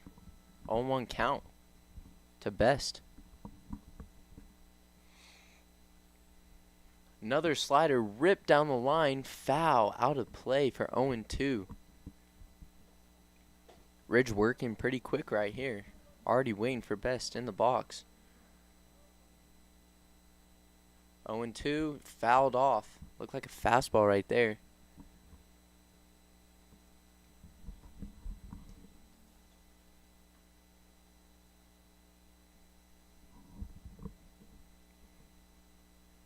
Oh and 2. Ball, slider in the dirt. Good block by Augie. Yeah, and Ridge has done a really good job making adjustments from that last inning to this one. Ridge also does really good at tunneling pitches, as he just misses outside with a fastball right there to run the count 2-2. He's got a really good fastball that works well up in the zone. Good vertical movement on it, really holds its plane. So when he throws that slide that breaks off of it, it's really hard for a batter to make a decision. As that ball just barely misses, to be honest with you, I don't know how far down that was. You can't really tell from our point of view, but it looked like it was on the plate, and we've seen that be called strikes before. But the home umpire calls it a ball for a full count. Ridge throws another slider, jams it, nonchalantly gets that PFP and just kind of flicks it over the tie like it was nothing new. I mean, I don't know if Ridge could have done that any easier. I don't know if you listeners know who Ranger Suarez is, but it looked very Ranger Suarez-esque in the sense that he got the PFP and just kind of took his time, just kind of flicked it over to Ty Farwell at first for the second out of the inning. Yeah, Ridge really takes his in-game personality out into the real world as well. He's very nonchalant, very quiet, as he gets a ground ball right to Cy Taylor. Taylor fields it and throws it right to Ty to end the inning. Yeah.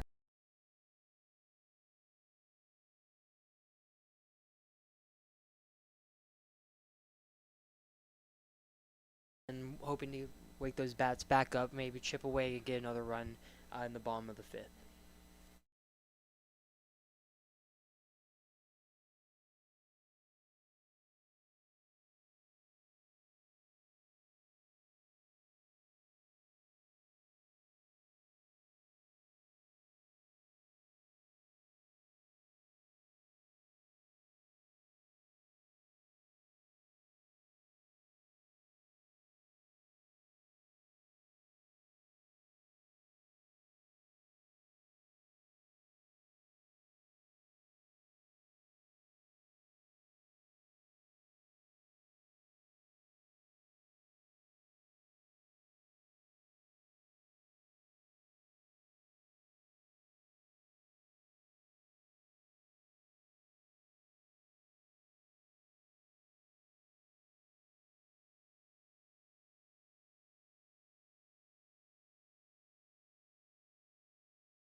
Leading off for the Zap in the bottom of the fifth, we got number 9, Connor Goldberg. My Las Vegas brother.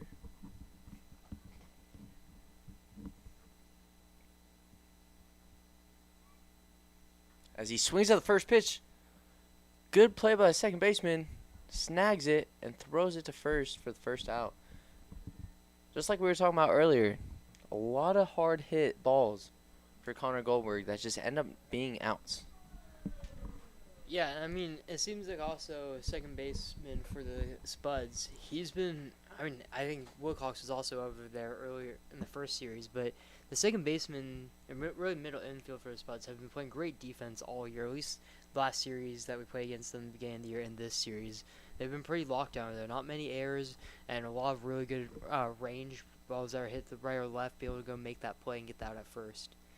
As the 0-1 pitch is bounced in there for 1-1 to Landon Meyer. A lot of curveballs to Landon so far. He swung at the first two, or the first pitch in his first two AB, being a little bit more selective as he gets another curveball in the dirt for ball 2 to make the count 2-1. Seems like that's 6 curveballs he has seen today. Trying not to give him a fastball as he finally gets one, and it's above his head though for ball 3-1 count.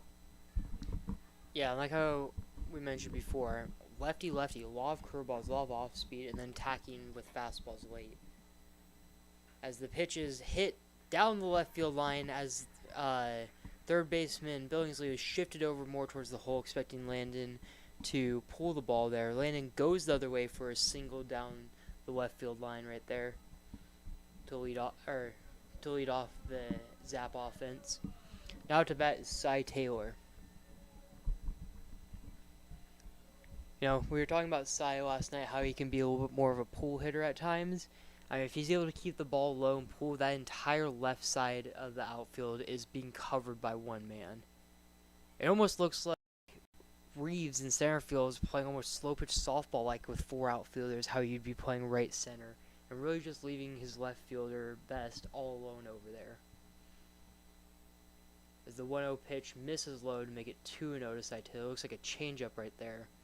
It seems like, at least at the moment, Sanders, the starting pitcher for the Spuds, is just going off-speed heavy early on and then attacking with fastballs late in the count.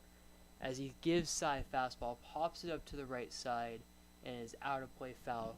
2-1 count to Cy Taylor with 1 out in the bottom of the 5th. You know, Cy's one of those guys where when he gets hot, he gets hot. I mean, against Spearfish, he had a really good series at their place. Has kind of cooled down the last 2 games. I wouldn't say he's not hitting bad in any means. It's just he's cooled down a little bit, looking to heat back up. As he takes a fastball inside, kind of backs him off the plate a tad, but just catches the zone for strike number 2. 2-2 count to Cy. Yeah, with Cy being a pull hitter, you know he's locked when he's going the other way as well. As he does go the other way, second baseman, another snag to take away a hit from Cy. Did hit that ball pretty hard, just not hard enough to get past Carter. Sorry. Now we have Q coming up to the dish with 2 outs with a runner in scoring position.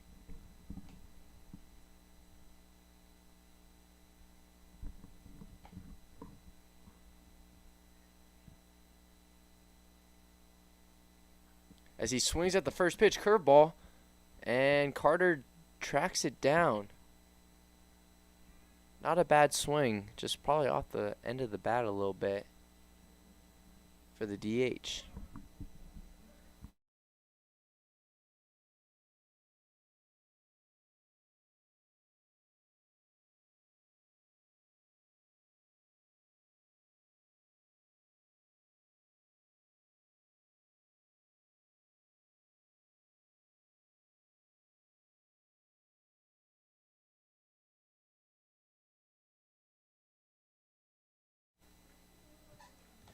Do want to give a quick shout out to another one of our sponsor, which is the official home gym of the Oahe Zap, the Y.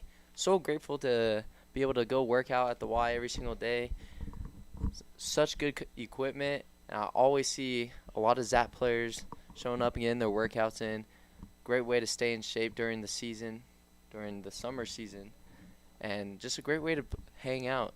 You know, there's a pool there. We all use the sauna. Just so grateful for the Y.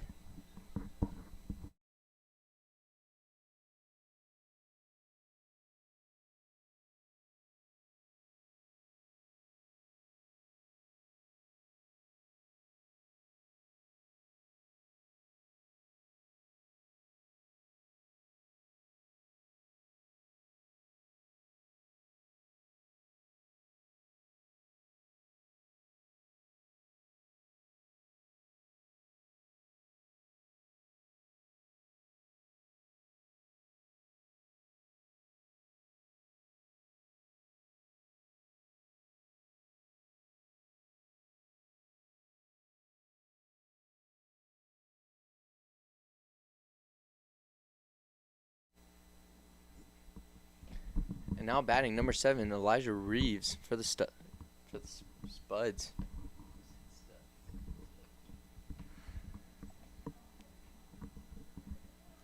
He is the beer batter tonight. Had an 0-2 count last time as he swings to the first pitch and fouls it back for strike 1. Yeah, 0-2 count last time, and he just finds a way to rip a single up the middle every single time. Does not swing and miss a lot. As he swings, Mason dives. What a play by Mason Melton, diving to his left, stealing a hit from Elijah Reeves, as that is my roommate. Yeah, Mason, great play right there going to his left. I feel like he wanted to make up for that last play that he had, that little bobble that he had that got off the heel of his glove. That was ruled in error, but make up right there, get Speedy Reeves off the base path, guy who usually stealing his second once he gets on to first, as Billingsley takes ball number 1 from Ridge.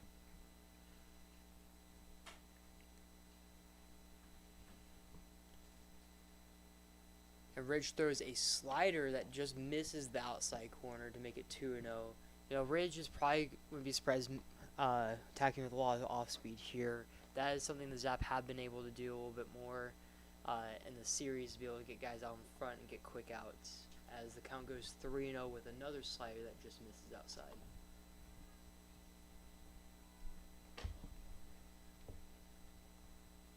And the 3-0 misses high and outside with a fastball of Billingsley, and he takes his wall. Yeah, I understand working around Billingsley right there. He's a fastball hitter, and he was in a fastball count, and not trying to give him anything to drive when the Spuds are already up. And now we have Stone Cipher up to bat with 1 out, runner on first. Ridge comes sets.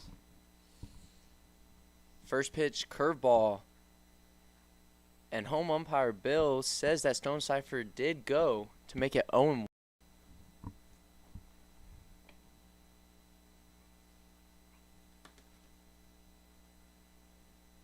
Another curveball up the middle. Gavin Frazier slides, throws to side. Taylor gets a lead runner at second. What a play by Gavin Frazier. Yeah, I mean, Gav still just showing off the glove every single day. It seems like he makes those plays at least once a game, twice a game. And again, just one of those ones, it's hard play, and we were saying it last night, he just makes it look so effortless. I mean, he gets to his spot quickly, he times up his slider dive, and he just makes the play. Luckily, there was a runner at first, so he was able to get that at second. I don't know if throw to first may have been a little bit harder right there, having to throw across his body as he went up the middle on that one. And Ridge misses with that 1-0 to make it 2-0 with a high fastball. 2-0 count here to Brody. Or sorry, to Noah Buford. As that pitch is in there for a 2-1 count.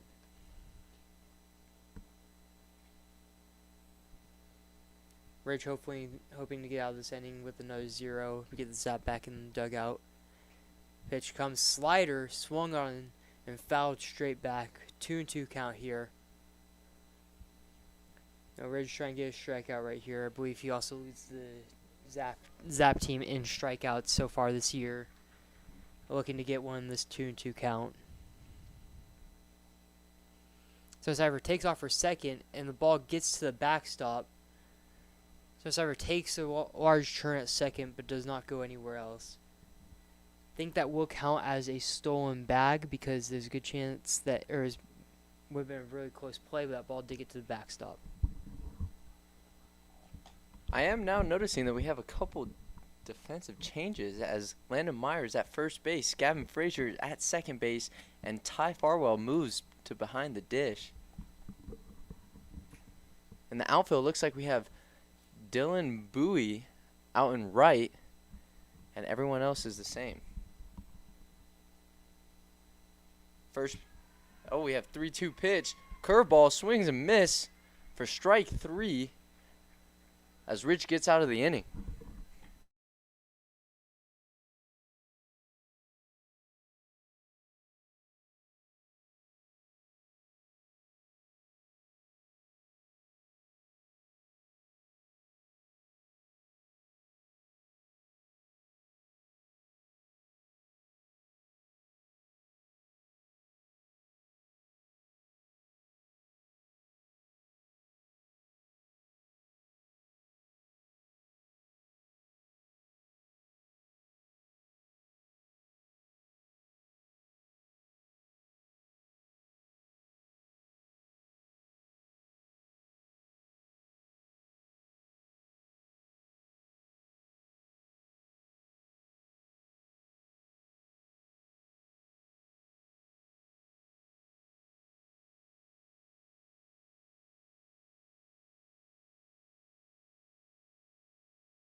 Leading off in the bottom of the 6th, we have number 5, center fielder, Dominic DiCarlo.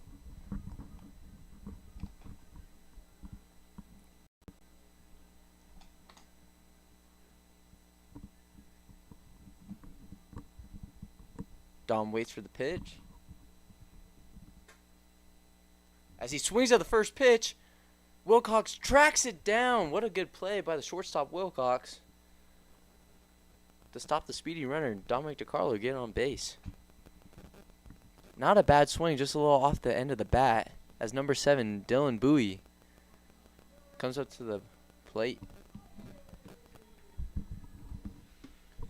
Yeah, this will be Dylan's first at bat of the day. Last night, I believe he went 2 for 4, sorry, in last night's game. Hopefully, he's able to carry that over into this game. Start off the Zap offense here in the 6th inning. Zap just really hoping to be able to scratch a couple across, with Ridge throwing up a couple zeros the last 2 innings. Be able to get one here, just making the later innings a little bit easier, a little bit less pressure situation, be able to get those runs across. And the first pitch is taken for strike 1. Yeah, I know Dylan was a little sad that he wasn't in the lineup today because he was feeling himself yesterday, having some really good swings, 2 for 4. Seemed like he had 4 barrels. As he swings it, base hit in the 5-6 hole for a single to continue his little hot streak. Really good swing right there by Dylan to get a base runner with 1 out for the Zap. And that brings up his cousin, number 2, Gavin Frazier. Yeah, for you Zap family that don't know, Dylan and Gav are cousins.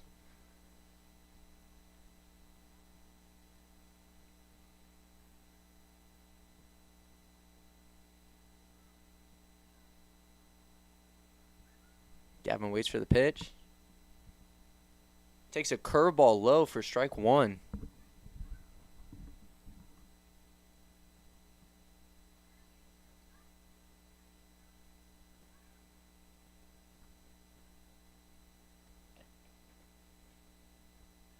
Fastball in the corner.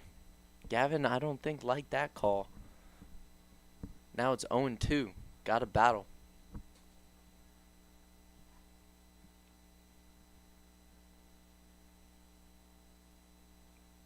Fastball, he swings, fouls off.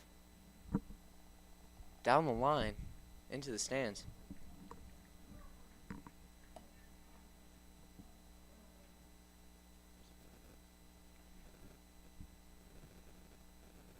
Another 0-2 pitch. Swings, fouls it. Right to head coach Jamie. Jamie whips that to the pitcher. What an athlete. Still got it. Yeah, I mean, what can't Jamie do? I mean, being an owner of a team, being the head coach of a team, making plays out on the field, throwing amazing BP with 0 warm-ups, per se, also. As Gavin fouls that ball straight back, 0-2 count, gets out of play. Yeah, I mean, Gav up here, 0-2 count. I mean, you know he's able to just punch a ball, hit a single somewhere. We've seen him pull the ball more this season, I think, compared to last season. He was, at times, looking to go the other way more. Now it looks like he's just trying to get his best swing off, and a lot of those have been pull balls down the third base line. As the pitch comes, and he swings and misses at looks like a high and away fastball for a strikeout for the second out of the inning.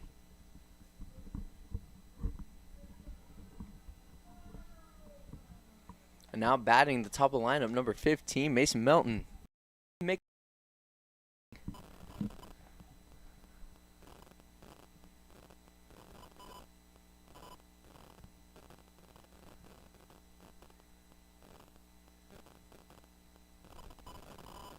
As he takes a curveball low for strike 1. Looked a little low from up here, but Mason didn't seem to mind, so.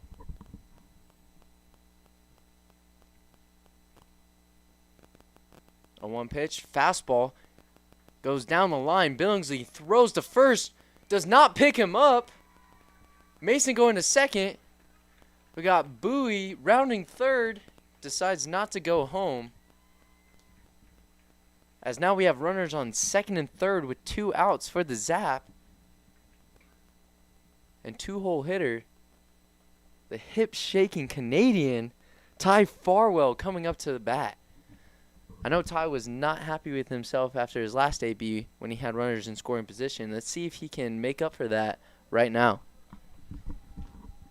Yeah, Ty looking to come up here clutch in this moment. I mean, getting 2 runs right here, potentially making it a 6-5 ball game would be big. Get the boys back into it. Ridge is throwing well on the mound right now, and this potentially, if he's able to get on right here with the hit and get these runs across, could get the starting pitcher out of the game. As Ty hits the ball, foul side down the left field line, or right over the Spuds dugout, foul.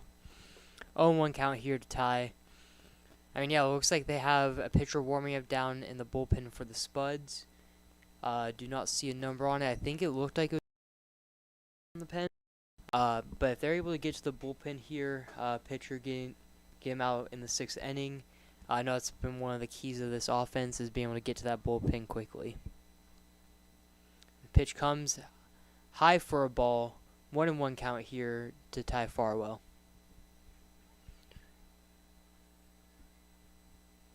Ty, I think, is just trying to keep it simple right now. I mean, he doesn't need to do a whole lot. He just needs to find some way to get a hit, be able to get these guys in. As he gets a curveball, and he hits it just foul. Yeah, Ty looked like he started his swing, and he tried to hold up on it and just kind of broke his wrist and hit it foul. Just tapped it down the first base line. Ty has a 1-2 count with 2 outs right now. I wouldn't be surprised if the fastball up at the moment. This is kind of the sequence this pitcher's been going with. Fastball up. Ty hits it towards right center. Towards it. And the ball gets down as the right fielder and Reeves collide at the wall and 2-run score. And Ty hits a stand-up double. It's kind of hard to see because they both looked like it was in one of their gloves between Buford and Reeves, but when they ran into each other and made contact just at the warning track, the ball may have bounced out one of the gloves, and last second saw it roll across. Luckily for Spuds, it did not turn to triple or even potentially inside Parker with the ball bouncing off one of them, or luckily none of them got injured with that play. I mean, what a job by Ty Farwell. Coming in, 2 strikes on him, and finds a way to drive the ball into the gap. Thought Reeves had it. He was tracking it down. Looked like the ball just died and went into their glove, but Reeves and Buford collided, and the ball ends up on the floor. Luckily for the Zap. Now we have a 6-5 ball game with the Spuds still leading with a runner on second and 2 outs. And coming to the plate, number 9, Connor Goldberg. Goldberg had a good swing his last AB, but Carter at second base snagged him out of a hit.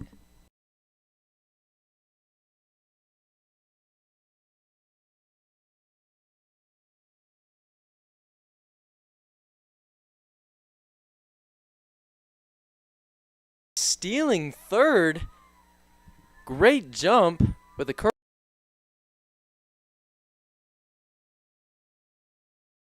2 outs. Yeah, I think this is Ty's like 3rd or 4th attempt on stealing third. I think he already has stolen base a third this year, and he tried it a couple other times. I know he did game 1 to center, and he was able to back to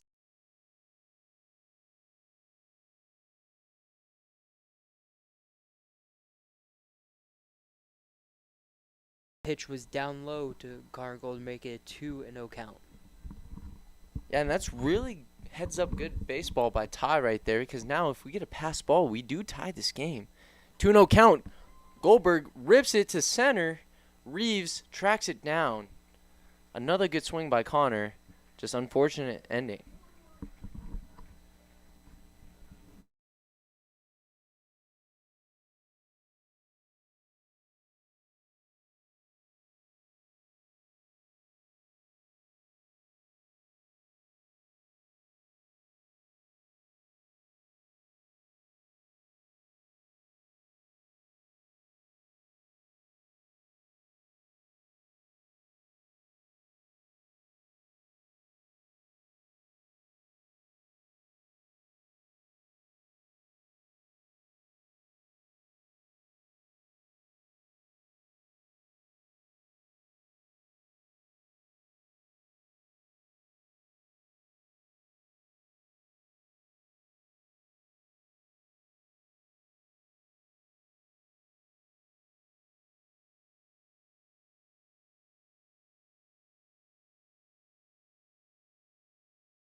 And tonight we would like to thank one of our sponsors, Perkins Restaurant Bakery, over in Fort Pierre.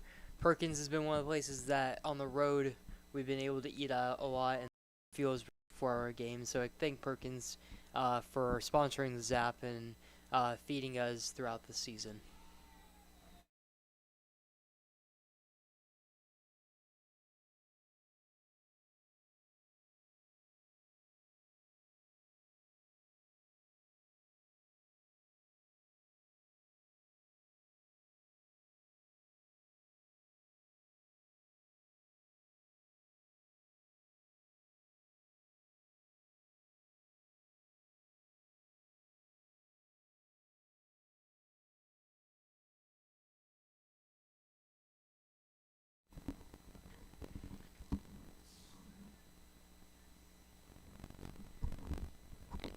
And to lead off the top of the 7th inning, we have Brody Carter, second baseman.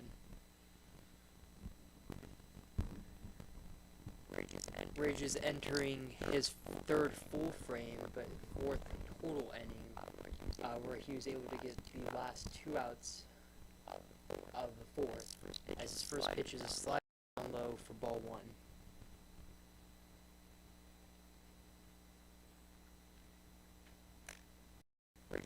Ridge doubles up on the slider and calls it, I believe, inside for ball number 2, as Ridge has a 2-0 count.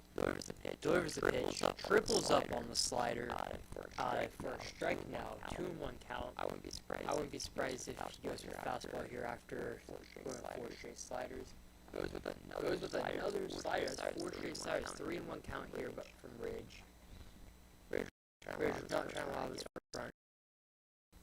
And he bounces the slider into the dirt for ball number 4.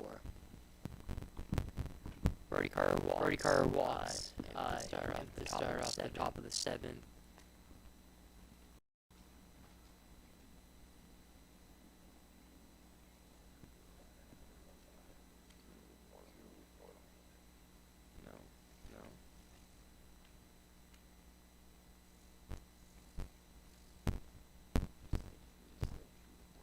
Comes up, swinging, first pitch, fly out, Dylan in right field.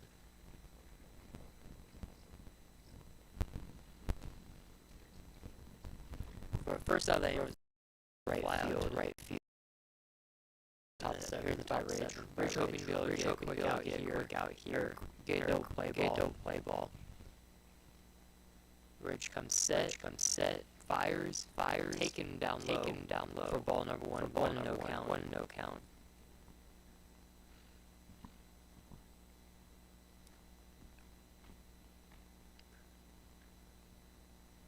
Pitch comes. Another off-speed pitch. Looks like another slider by Ridge, making it 1-1 count here. Ridge with 1 out in this inning, looking to make work of it.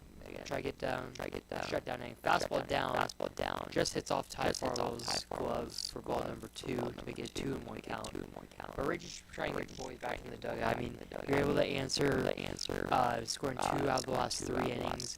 Their offense is feeling pretty good about itself. Looks like they're about to get to the pen. As the ball is hit softly over the side, as he scoots over to a little bit towards the 6th hole to get that line out for the 2nd out of the inning. But yeah, I mean, if you're able to have a quick inning, you'll have a shutdown inning after the offense just put up 2, being down by 1.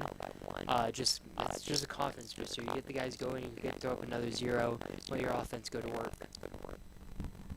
Cy Taylor getting a lot of action at short with these line drives in this series. As the first pitch is fouled straight back for strike 1.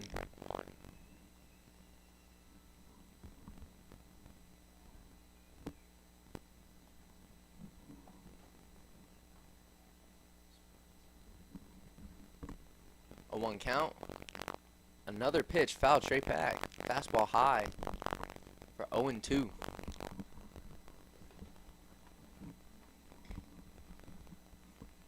0-2 count, 2 outs for Ridge. See if we can get the Zap back in the dugout. Runner steals. Fly ball to center.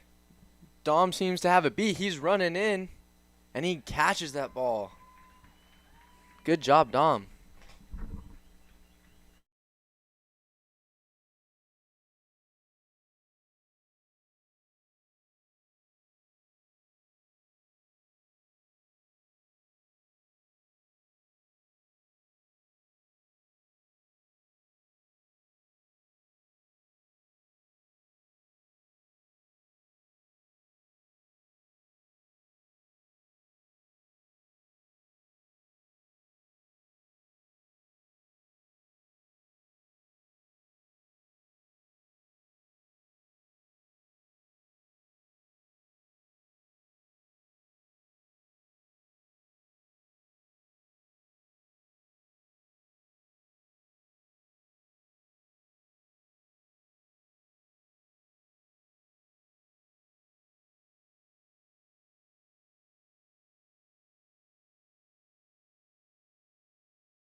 Dryden Cosins from Northeastern State.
Landon Meyer coming up to the plate in the bottom of the 7th.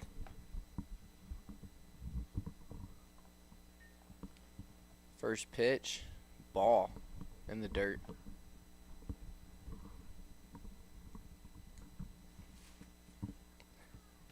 Landon was a little aggressive early on in his first AB. Locked it in last AB. Already off to a good start with swing. No swing, sorry. For 2-0 count.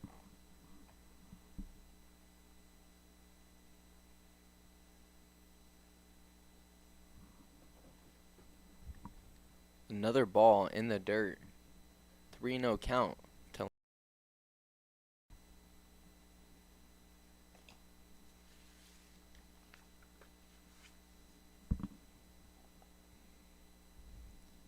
Ball forward to the backstop.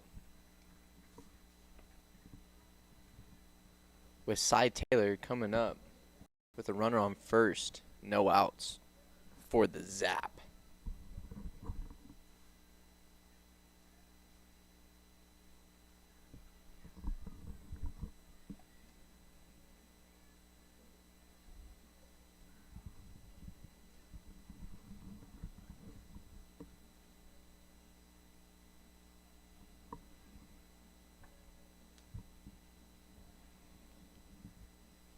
Spuds pitcher, or Spuds coach, taking a little timeout to calm down his pitcher.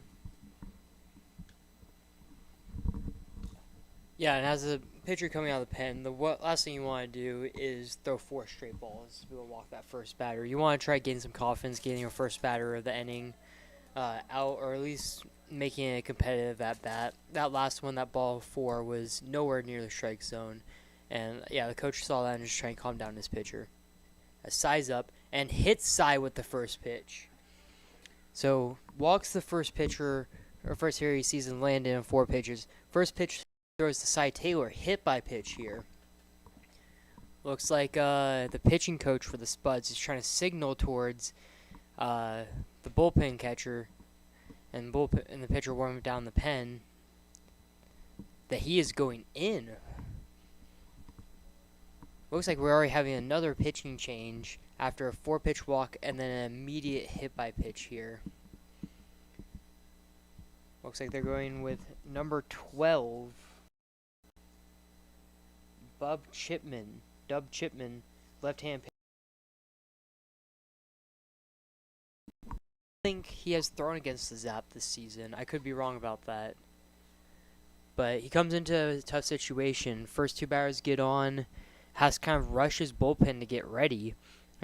He was only down there for probably 5 or 6 pitches before they were telling him that he's going in for this inning. I mean, one thing I am noticing is the Spuds have so many left-handed pitchers.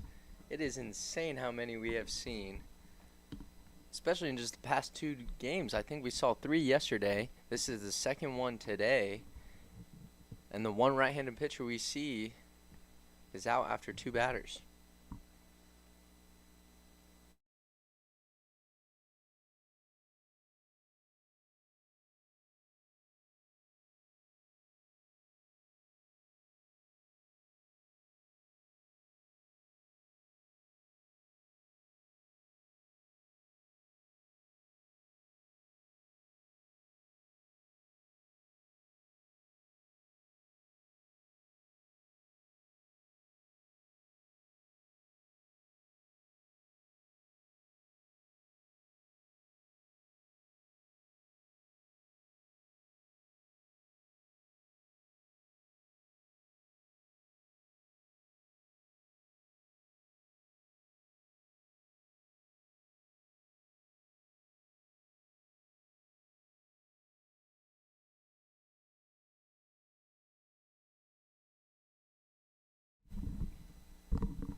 Quinn coming up to bat for the Zap.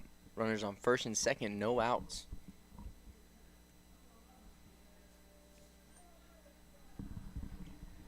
Yeah, Chipman here really trying to put out a fire that he's stepped into here. I mean, I know back at Saracosa we actually had a name for this job. It was the fireman role, and where we have 1 or 2 pitchers that would be ready kind of down the pen for one of these situations. And this is the first time I've really seen it so far in the summer where a guy gets into trouble like that and the coaching staff doesn't let him work out of it. I mean, immediately goes to the pen without any question. Quinn takes fastball for an 0-1 count. Curveball just drops in an inside part. Really good frame by the catcher. 0-2 count to Quinn. Taking a little bit more patient approach, but now he's got a battle.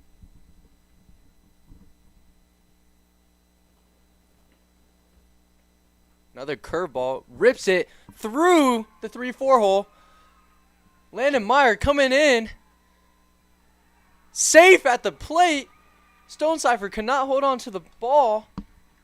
And now we have runners on second and third. No outs and a tie ball game for the Zap.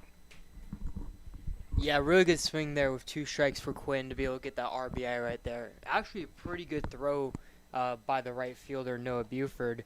But it looked like Stonecipher tried to make the tag before he even got the ball. It looked like he closed his glove, started to get ready for impact on play at the plate, and he just completely forgot that you need a ball to be able to tag him out. Which, that is a tough play for a catcher anyways, because it was a slight pick and tag. So too much. And now we have number 5 center fielder, Dominic DiCarlo, coming up to bat. Infield is in. Dom swings at the first pitch. Right to Buford. Camped under it. Cy Taylor does not go.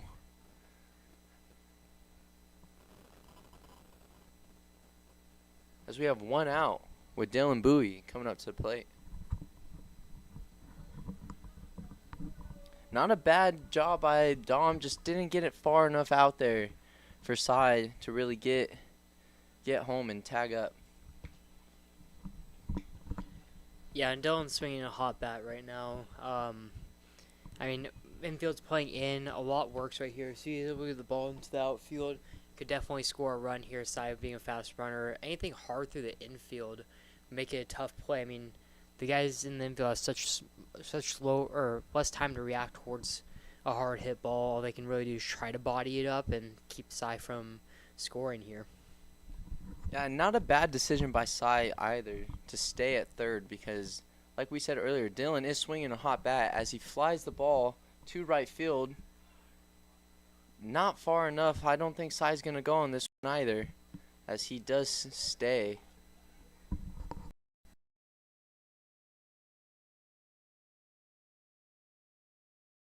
Late.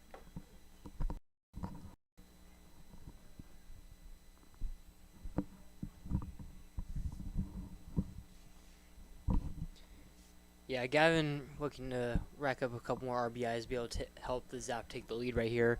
Gavin actually has the highest OPS on the Zap this season with just over 1,000 OPS as he takes a slider low and in for ball number 1. I mean, Gavin, that's really showing Gavin when he gets his opportunity to run with guys in scoring position to be able to create offense, he does it. I mean, he has a good amount of extra base hits this year. He gets on base, takes his hit by pitches, takes his walks, doesn't try to do too much, plays in his own game. That's exactly what we need out of Gavin right now. As he takes another pitch, looks like it was a changeup this for ball number 2.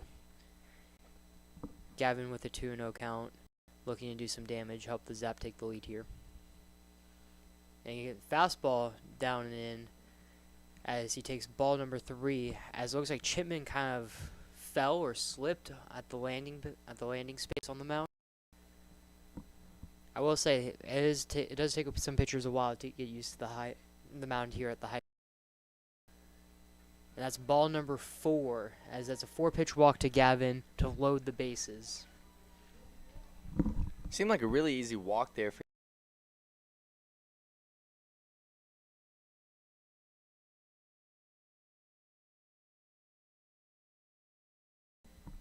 bases loaded, 2 outs.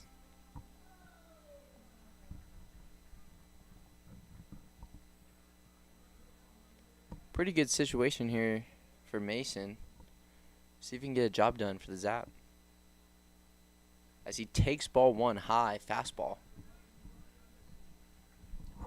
Yeah, it really looks like the pitcher right now is just really overthrowing. Like he's trying to force a pitch inside on these hitters right now. And he's either just yanking it and missing it way down and in or missing it high and arm side. As he misses high again with another fastball. Mason, I think, is really just looking for one pitch right now. I think he's looking for an off-speed at this pitch. Those 2 fastballs that he's taken looked like they were pretty easy takes for him. Yeah, he's in an account where he can be selective, as he takes strike 1 on the inside part of the plate. Looked like another fastball. Still ahead in the count. Can afford to be selected. Trying to find one pitch, one spot. As the pitcher balks.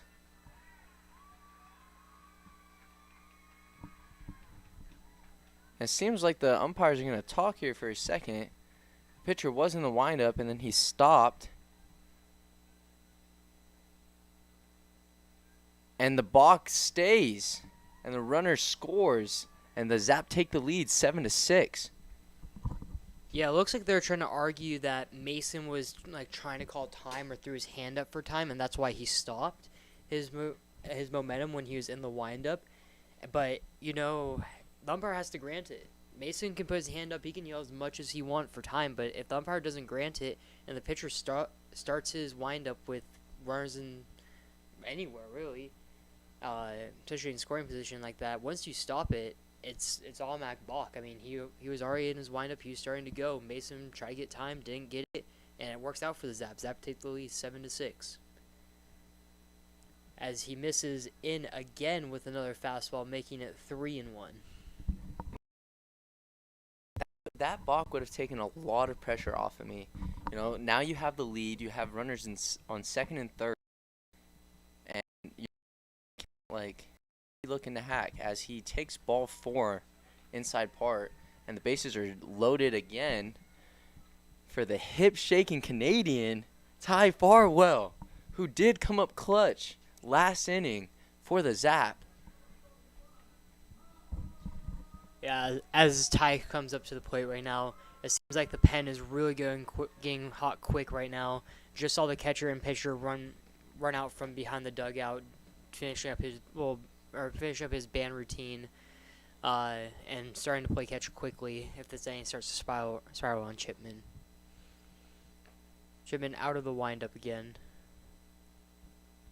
The 0-0 misses inside. Ty probably looking back at the dugout, hearing some of the guys say, "Wear me." That hit by pitch would have scored a run there and kept the bases loaded. Yeah, to me that's a free RBI right there. You wear that for the boys, but it takes ball one. And now he's got strike one, inside corner, fastball. 1-1 count to Ty Farwell.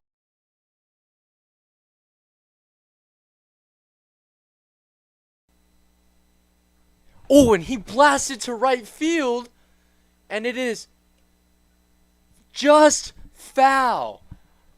Ty Farwell got every piece of that baseball, but it does go foul. Yeah, no wind. That's probably a home run. Yeah, the wind is blowing out towards right, but it's more of a direct towards right, not out towards right. It's straight across. 1-2 count here for Ty Farwell. And he gets a fastball and just foul tips into the Stone Cipher for strike 3 of the inning. I mean, that was probably, 3-4 feet away from being a grand slam right there and really opening up this game for the Zap. I'm making 7-6 going into the top of the 8th inning.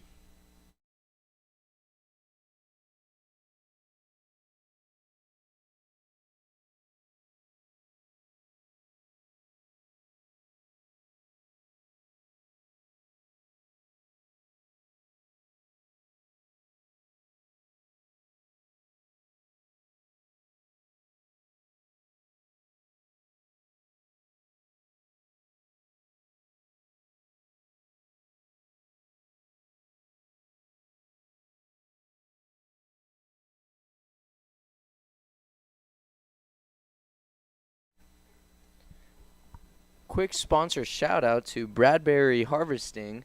Call us for all your harvest and trucking needs. Thank you for sponsoring the Zap.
Top of lineup for the Spuds, number 13, Wilcox, and he swings at the first pitch through the 5-6 hole for his single.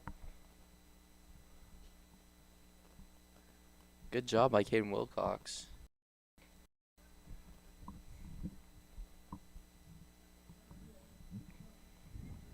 Now that brings up number 7, Elijah Reeves. Knowing the Spuds, they're probably going to bunt here. Wilcox steals. Just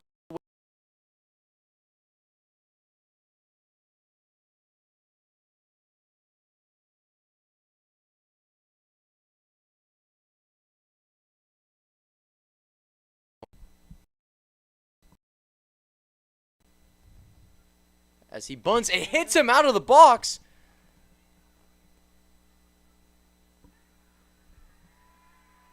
And the umpire does call it. Reeves is out, and Wilcox has to go back to second base.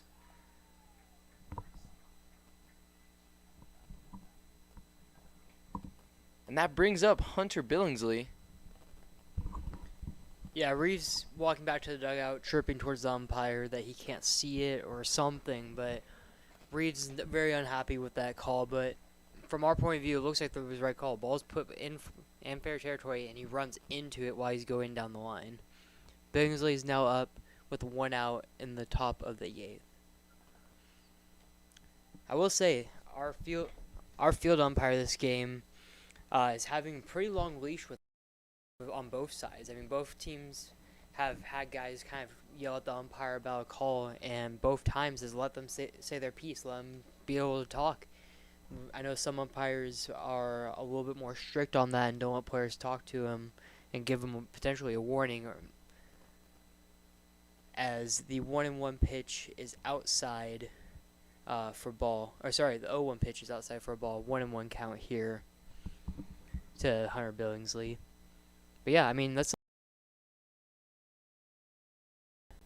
when you're able to kind of be able to talk to an umpire, not yell at him, but just kind of be able to talk.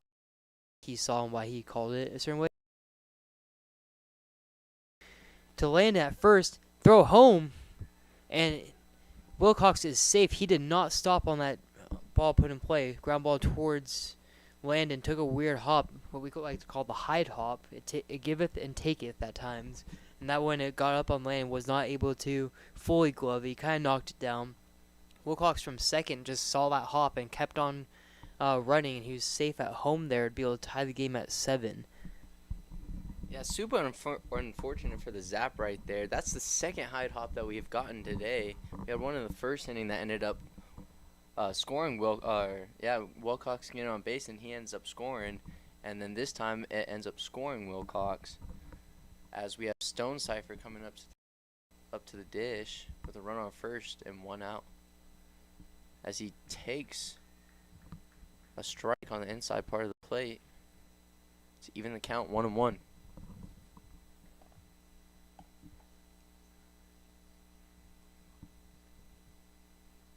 Stone Cipher for strike 2.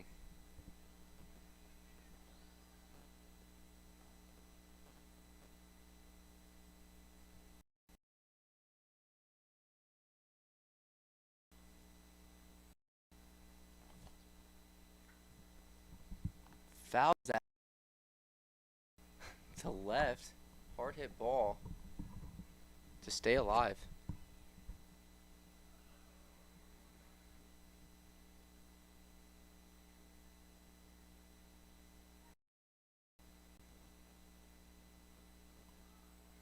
Curveball inside part of the plate just misses. Ball 2.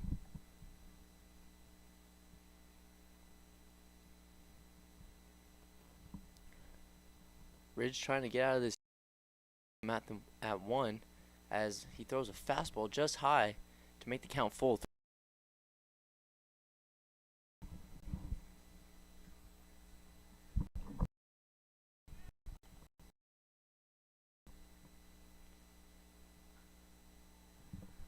Stone Cipher rips it to right field for a single. Runners on first and second, 1 out still for the Spuds. Yeah, not a horrible pitch there by Ridge. Looked like it was an inside curveball that he was going back to, and just caught a little too much zone. Stone Cipher was able to churn on it for a single to right field. That now brings up Noah Buford, the right fielder. Ridge really hoping to be able to get a ground ball here, a quick out to get the boys back in the dugout, as he goes with a curveball right there as Buford's way out in front and taps it back towards his dugout. 0-1 count here. No, Ridge overall has had a really good outing today. I believe only 1 earned run, the one this end. Outside of that, it's thrown up a lot of zeros for the Zap, as that pitch is fouled off just over our heads on the right side of right behind the dugout. Ridge has Buford in a 0-2 count here. Look off-speed pitch that is called a ball. It looks like it broke back towards the zone. It looked like it started close to Buford's maybe front hip and then came back, but it was called a ball by the home plate umpire. And he throws a fastball by Buford. Really good spot right there. Inside blew Buford's doors off, and now he's walking back to the dugout as the second out of the inning. Yeah, great pitch by Ridge right there, just to get out Buford, who's been swinging pretty well this series. And that brings up Brody Carter, the second baseman, for the Spuds, as he takes ball one.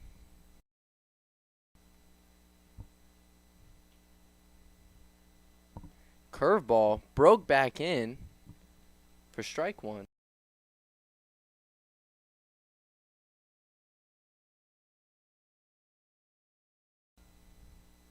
Fastball a little low for ball two.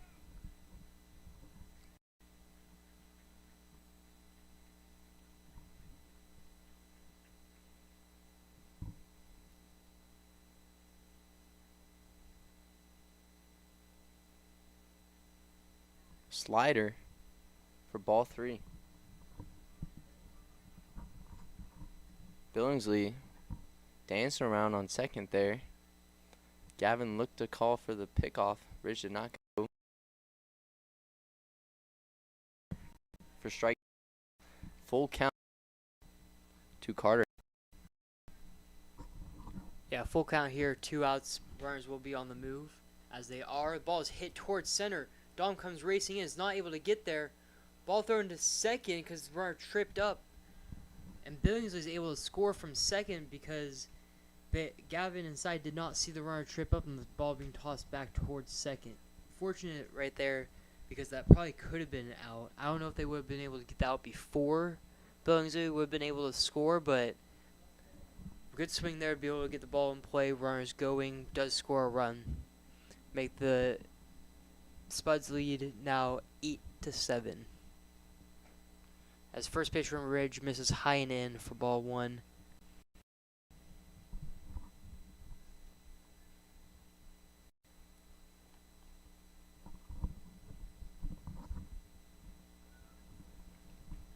We have number 33, Westmoreland, up. This count is 1-1.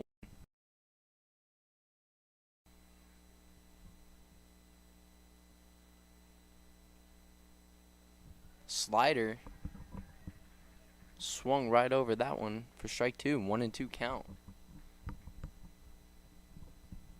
See if Ridge can minimize this damage that the Spuds have put on him in the top of the eighth, as he gets a fastball in on the hands and fouls it off. Count is still 1-2.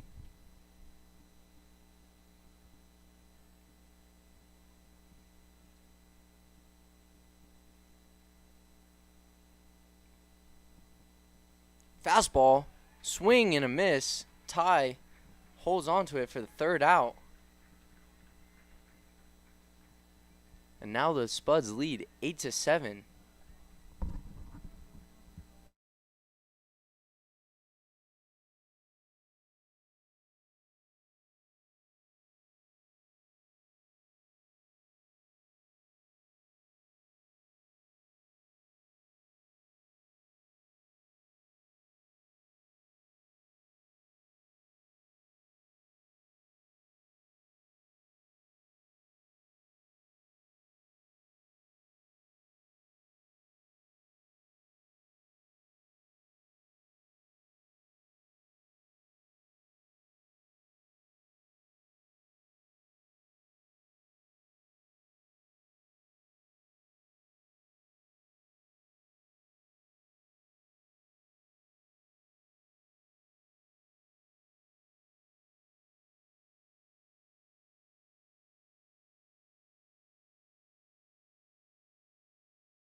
We have number Goldberg leading for the Zap in the 8th, with the Spuds leading 8-7.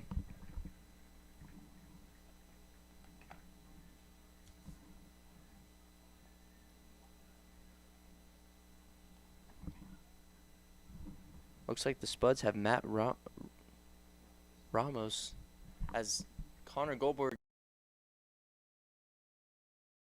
run to get out Connor Goldberg.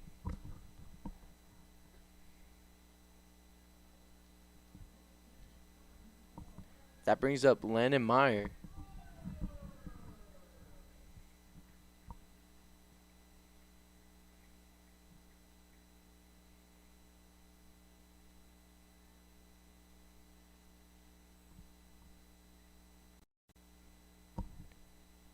Takes a curveball for strike 1. On base for the Zap. Trying to get someone going here in the bottom of the 8th. As he swings and rips it to right field. But right at the right fielder for out number 2. Really good stand there. Just unfortunate it was right at the right fielder.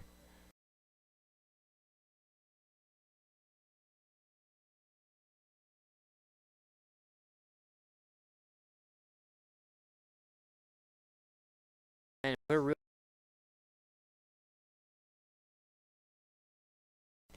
It's been a quick ending so far, getting the first 2 outs here. As Side takes the first pitch for ball 1 up high. 1-0 count side.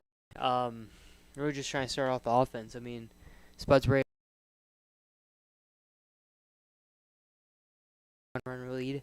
Side takes a slider that comes back into the zone to make it 1-1. Overall, both teams have been playing really well. Both have 9 hits. Both are in that range with 2 to 3 errors each. As Side hits a high fly ball towards left center, Wynn is killing it as it floats over to Reeves in center field for the 3rd out of the inning. Zap do not score any runs is 8-7 going into the top of the 8th.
Ball 1.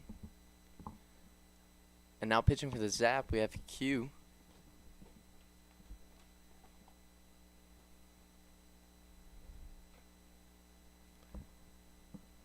It's number 10, Denton. Hitting for the Spuds.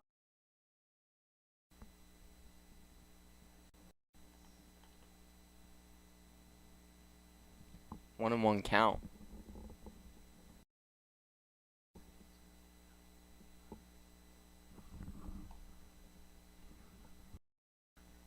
Denton swings to right field. Dylan Bowie could not track it down. As Denton is safe. And the Spuds have a leadoff double in the top of the ninth.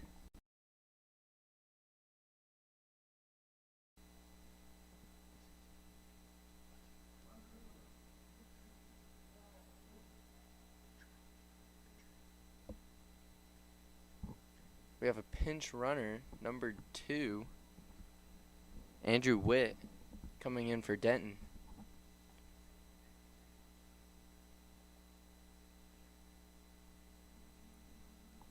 And number 16, Cal Cousins,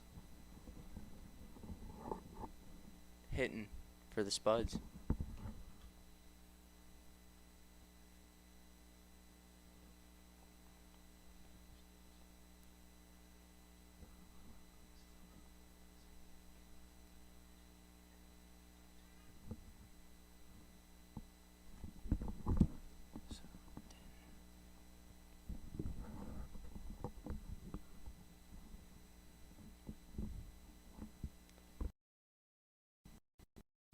Got one count.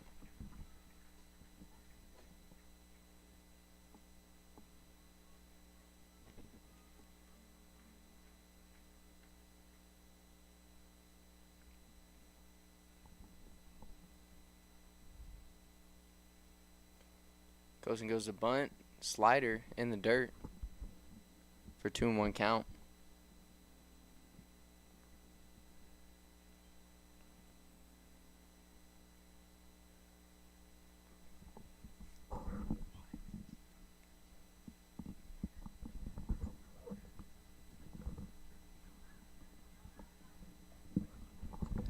Quinn misses high on that fastball, making it 3-1 count here.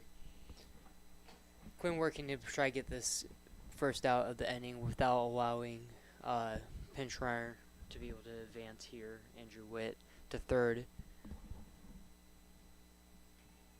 3-1 pitch is swung and missed for strike.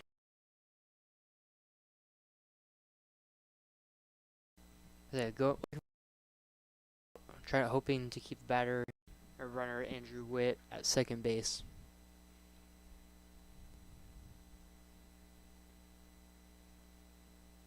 And he strikes out number 16, Kyle Cousins, on a fastball right there, high in the zone. For the first out that Quinn now it has a little bit more breathing room to be able to get an out in play here. Hope for only the runner to be able to move up to third. Quinn's first pitch is a slider that gets in on the hands of Wilcox and fouls it off down the left field line. 0-1 count here for Quinn.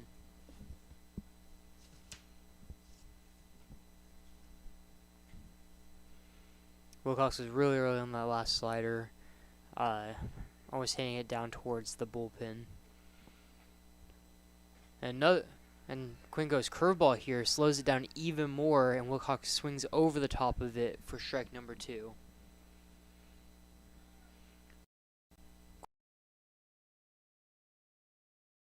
Two different off-speed pitches, one breaking more in and one breaking more vertically. Quinn delivers a fastball and blows it by Wilcox for strikeout number 2, and for the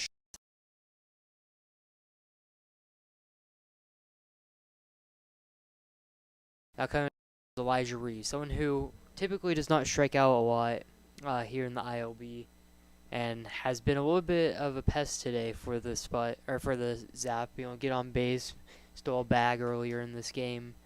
He's played some good defense out in center. Hopefully Quinn's able to get him out easily to keep it at 8-7 ball game going into the ball in the ninth. First pitch, off speed, fouled off by Reeves. With location.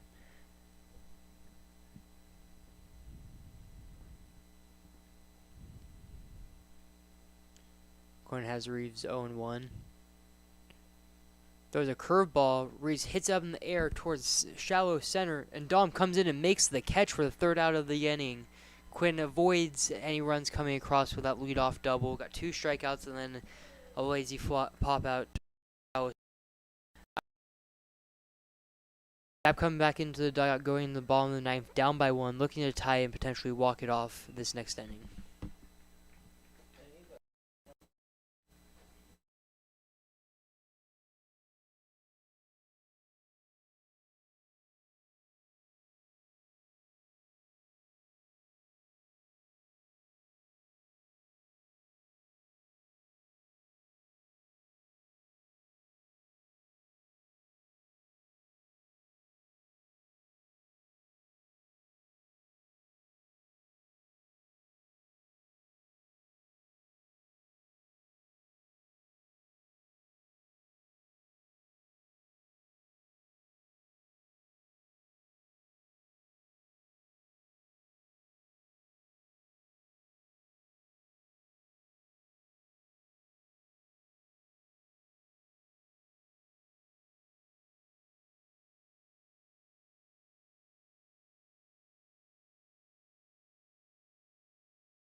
Now batting for the Zap in the bottom of the ninth, we got Quinn.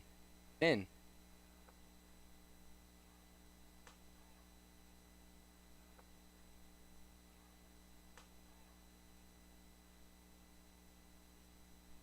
fouls the ball off his foot. Did not really see anything from the umpire right there to say that that was a foul ball, but the count is 0-1. I like the aggression there from Q, trying to find a good pitch. It seemed like he got a fastball right there. Tried to jump on it, just came around it.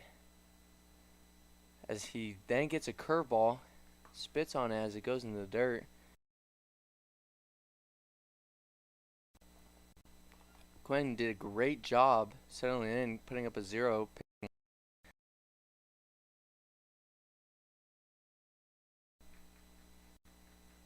Fastball, and he swings. Looked like it's high.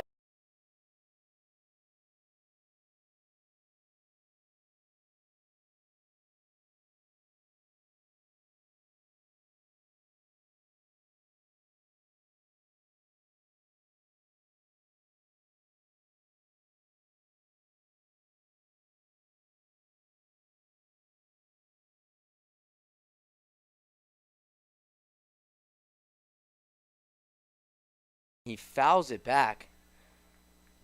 Great job by there. Foul off the ball as he's battling, trying to get on base for the Zap. Got Dominic DiCarlo, number 5, center fielder, on deck.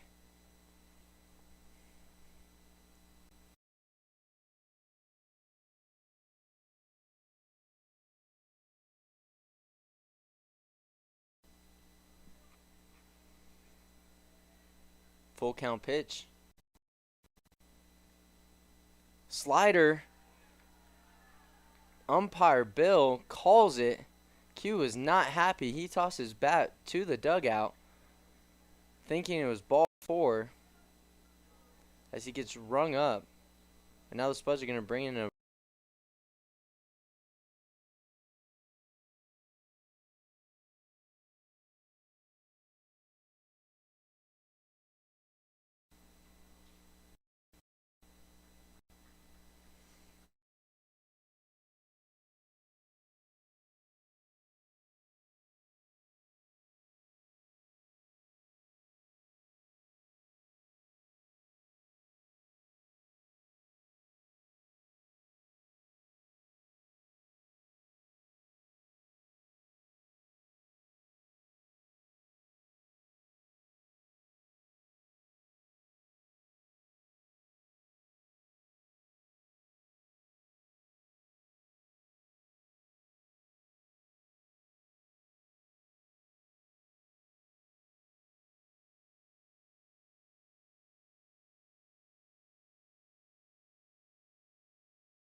number 20.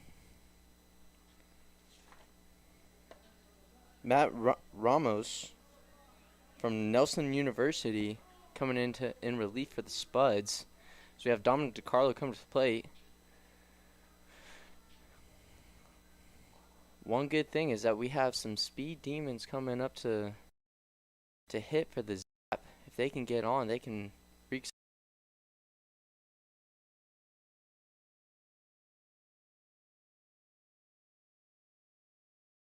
DiCarlo